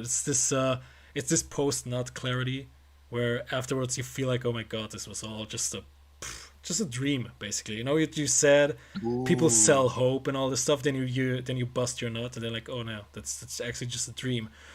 Whereas when you watch a good movie, it actually sticks with you. It actually stays with you. But there is, in a very deep and dark way, there is some kind of catharsis going on. It's just a very destructive one. Exactly. Like the other side of the coin, you know. Man. Yeah. No. So that's very sobering. Exactly. But I mean, yeah, that's why that's the state of the world right now, and it's funny because I said, we'll change industries, and I'll say this, because I also used to be a journalist, and I can tell you that the best journalists are not the guys working for the New York Times. It's the people working for the tabloids. Because they, even though they may sensationalize the headlines, they do their due diligence to make sure what they're reporting is real, because they could get sued. So it is easier to find an honest story about Oprah, I don't know, having an alien baby, whatever the case may be. Just for the sake of shits and giggles, I'll say she had an alien baby. If you hear that in a tabloid, it might actually be more true than I don't know, what does the New York Times talk about these days? But like saying that all the things that I want to say might get this thing blocked. But like war in Afghanistan and stuff like that, you know. Yeah. But it's like the stories that they tell aren't what's real. Compared to the people doing, or let's say paparazzi, not necessarily tabloids, but the paparazzi. Damn. And I've always known this, and people hate it when I bring it up, especially journalists, because they're like, no, because they want to think that they're highbrow, whatever. But I used to be a journalist. I saw what it was. I left the industry because it wasn't about it was always about sensationalizing things. It was more about Hollywood than it was about telling people's Yeah, stories. but isn't that what porn does? Well, I was trying to get away from porn, but if you want to keep No, going no, there, no. That's I was doing you a favor, bro. So just trying to get back to it, man. Yeah. Good point. But what about porn? Yeah, see, Predator is a really nice movie, but what about porn? So, absolutely, I'm thinking about it. But and there's so many different industries like that. But journalism, video entertainment. What else is out there? But yeah, the people that are wrestling versus ballet, things like that. When you really see it, it's like they're both doing the same thing, but one is more authentic than the other, and it's just That's damn. That's an excellent analogy there. Beautiful put, man. Yeah. Yeah, and the reason I bring that up is what's that guy's name? I forget the director. Darren Aronofsky. Yeah. Yes. So he did 2 movies, Black Swan and The Wrestler. I haven't seen either, but I read about them. And they were supposed to be one movie about both characters dating each other, but being from opposite sides of the world. Mm-hmm. So one is in highbrow entertainment, one is lowbrow. Mm-hmm. But it probably works better as 2 movies. But that was the idea, to juxtapose this idea that we're doing the same thing, but it's valued differently. Mm-hmm. And so we shouldn't be together because we're not meant to be. But at the end of the day, people like you and me, we see it and we're like, no, it's actually the same thing. There's a lot of thought. There's a lot of physical dedication to it. And one could make an argument that one is more authentic than the other because it's not dressing itself up. Mm-hmm. It's not, what's that thing? It's not insisting upon itself. Dude, if I could see my brain right now, there's like this huge bomb going on inside. It's like, poof. Yeah. Jeez, I mean, that's what it is. That's what it is when brothers get together. Yeah, I'm gonna try not to think about this too much because it's definitely taking me places that I haven't thought about. I like to keep things simple, and if what we talked about, which is very hard to nail it down, but if I'm trying to nail down what we were talking about the last maybe 20, 30 minutes, is that in the end, it all comes down to everyone creates something, but there's like one fundamental difference, and it is beauty, I think. You know? And that's where we've lost ourselves. Because I don't think there's beauty in the world the way that there used to be. Yes. I think that's a nice way to nail it down. It's what Dostoevsky said so beautifully. He said, "Beauty's one day is gonna save the world." He did say that. That's cool. I think he said that. If not, I'm making a fool out of myself now on air. But I think he did, and it makes sense when you think about it. Oh, I like that. Yeah, and then beauty, I always think about it in terms of wealth. I don't know why. Yeah, I just do. But it is a poverty mindset to see the world as trash. You hear that term? Yes. People are trash. This is trash. Trash. That is a poverty trap. That is a poverty mindset. But the wealth mindset is everything is beautiful. People are beautiful. The reason I have my wealth is because of the beauty in the world, not because of the trash in the world. And it's about giving rather than taking. Or at least taking without replacing. Even though the people that are anti-capitalism will tell you otherwise, what they're conflating is the few billionaires that may do that bad thing versus the 98% of businessmen that are actually doing the opposite. Dude, I have the same. Don't get me wrong. I have the same feeling right now, which I have after watching a movie I really liked. Which is this? I don't know. I can't describe it. It's a feeling. It's weird. Oh, I thought you were talking about a specific movie. Yes, I hear what you're saying. No. Like when I watch a movie I really like, afterwards I feel like, feel good about myself. I feel the same way right now. Yeah. It's like it's always good to have a talk with someone, and afterwards you realize you learn something. You learn something about yourself as well. It's like Yeah, absolutely. like I'm one step further, you know. I'm not trying to like, get all like psychological. Like, yeah, I'm trying to find myself and all this stuff. Ah, get out of here. But you know, what I'm trying to say. No, It's like, absolutely. And it's funny because I can't think of the movie anymore, and it makes me sad. But I can text someone to figure out the movie. But I remember watching a movie, and it was probably it was the exact last show of the night. And then walking to my car, it was me and my best, or actually, it was me and Patrick. oh So my me and god. Patrick, we saw a movie together. Where were we? Saratoga Springs. We were in Wilton. That's where it was. And we saw the movie, and it was late at night. And we're walking to our separate cars in the parking lot, more or less parked next to each other. And instead of getting in our cars and going home, we just talked about the movie. Straight Out of Compton. That's what it was. Of all the movies, I believe it was Straight Out of Compton. Yeah, and then there was a third person that came and joined us in a conversation. But we were out there. I think it was a summer night. I think it came out in August, so it wasn't too cold. But after a while, it was getting cold, and we were still like shivering and talking because we went kind of like this conversation here, and you just bring me back. But absolutely, it's that sensation you get where, I mean, movies are powerful, and then Dude, that's only movies can do stuff like that, man. yeah. That's why I love them so much, and that's why I hold people to the standards when I'm talking about them. And if you have the ability to create them, you have to go all out. True. You have to bleed and like make it real. Dude, man, that's yeah. The best things always happen at night, man. It's I don't, yeah, it probably. I wish, you know, the thing is, I always think like it's also close to 1 a.m. over there right now, but it's like early evening maybe. Yeah. So it's the end of you're living in the future. Absolutely, yeah. And you know what? Future's beautiful, man. Beautiful. I'm glad to hear that. That's what I want to hear more of. I want to hear that word in everyone's mouths.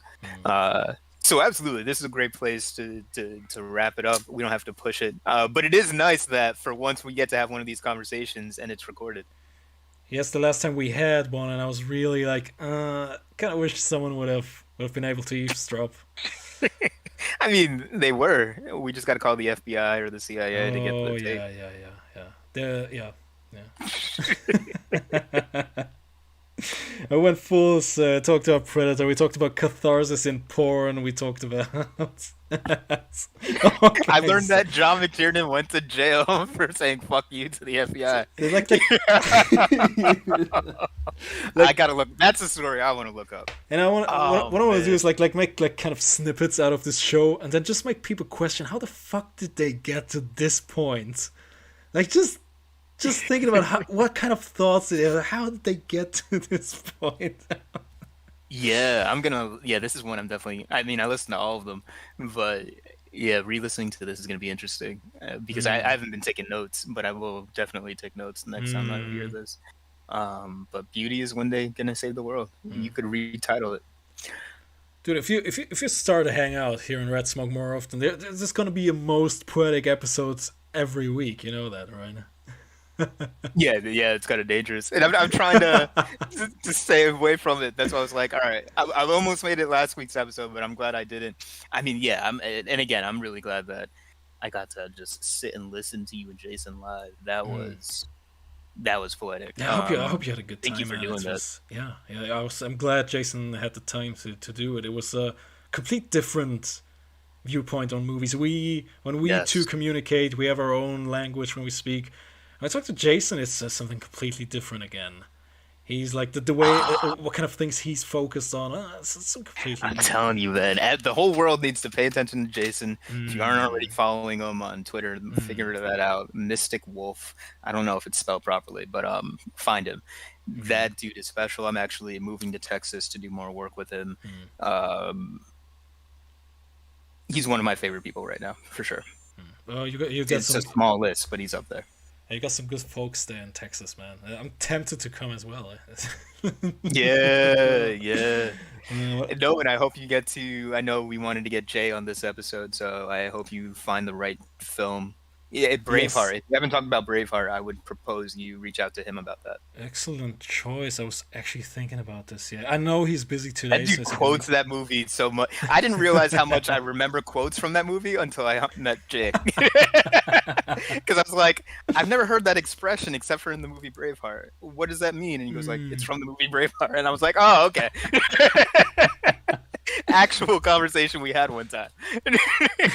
Oh my god, this is a must. But the thing is, I have one problem. I promised Alex he's gonna kill me if I don't. I promised him to talk about 300 next week, and I'm gonna do this. Yeah. I mean, we have the rest of our lives, right? I know. So, I'm just saying that would be the one I'd propose. I know. I want to do this. Yeah, I want to talk about Braveheart. Actually, it's one of those movies like for example, just like Predator, because at the beginning I told you, what the hell am I gonna talk about Predator for 2 hours? And I was wrong about a few things. There's to sum it all up. There's more to Predator than just action and testosterone and cool one-liners. There's a little bit more. There might be a little bit more to that. Yeah.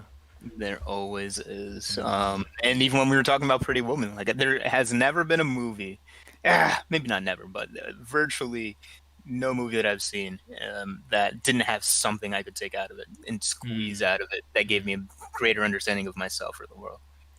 Well, except maybe Sharknado. I've never seen it, so I'm glad to say I've never seen it. Like I said, I studied it. I didn't watch it. You're aware that there are like 6 parts of it. You know? Oh, absolutely. I said, that's why I'm impressed by that company, because I believe that's them, the Asylum. Yes, it is. It is. Oh, excellent. Yeah. So my history, the Asylum, and what's his name? Jason Blum of Blum House. And I'll say this, and I know we got to wrap up, but it's because of conversations we've been having and conversations I've been having with certain guys in the industry, I think I'm going to put my name, my skill set, and some of my money into making a movie. 90 minutes, yes, put 100K towards it, and just make a solid movie, focus on story, and then try to sell it. Yes, please, man. Yeah. So I mean, I got to thank you and Alex for making me think about these topics, and some of the names that I mentioned. Fury was definitely a great influence. I hope you could reach out to him and get him on one of your shows. But you guys have helped me to remember that movies are important. They're cultural artifacts, and if I'm saying that I don't like where the culture is, I have this great opportunity to tell stories beyond the stories that I'm already telling, to help people take it to that next level. And yeah, that would be a beautiful way to die if that's something that I could accomplish. And never forget your first love, man, because that has been mine. Movies. Never forget it, man. Yeah. And it's, so there is some hesitation because I'm like, all right, I got to do this right. I got to find the right story. But I mean, the other side of it is just to do it, even if it's not the right story. Of course. But I want to thank you and Alex. Alex is not here, but thank you both for making me think these things and taking me to this place where, it's going to happen. I don't think it's going to happen this year because I got a lot going on. But what year is next year? 2022? That sounds weird. Germany already 2023. You said I'm in the future, so... There you go. My thing is, I mean, hey, we're both very old men that have lived very long lives, so time is just weird to me. But next year it's gonna happen. Woof. I'm looking forward to that. I want to hear everything about it, man. It's awesome. That'll be beautiful. Absolutely. Right. Anything left you want to say to the Precious Red Smoke audience? Anything like all the links are in the description. Anything else you want to say? Anything you want to promote? Maybe anything coming out like newsletters, stuff like that. I don't know. No. That's why I like this podcast. I don't have to talk about myself. Right. So beauty will save the world. Like I said, beauty is one day going to save the world. I just rephrase it to beauty will save the world. Like it always has. Good stuff. Whatever I'm about to say now, it's gonna be more terrible than what you said. So I'm just gonna end the stream now. It's perfect ending. Perfect ending. Thank you for listening this far. For the few brave souls that did, we appreciate it. Longest episode so far. Oh my god. All right.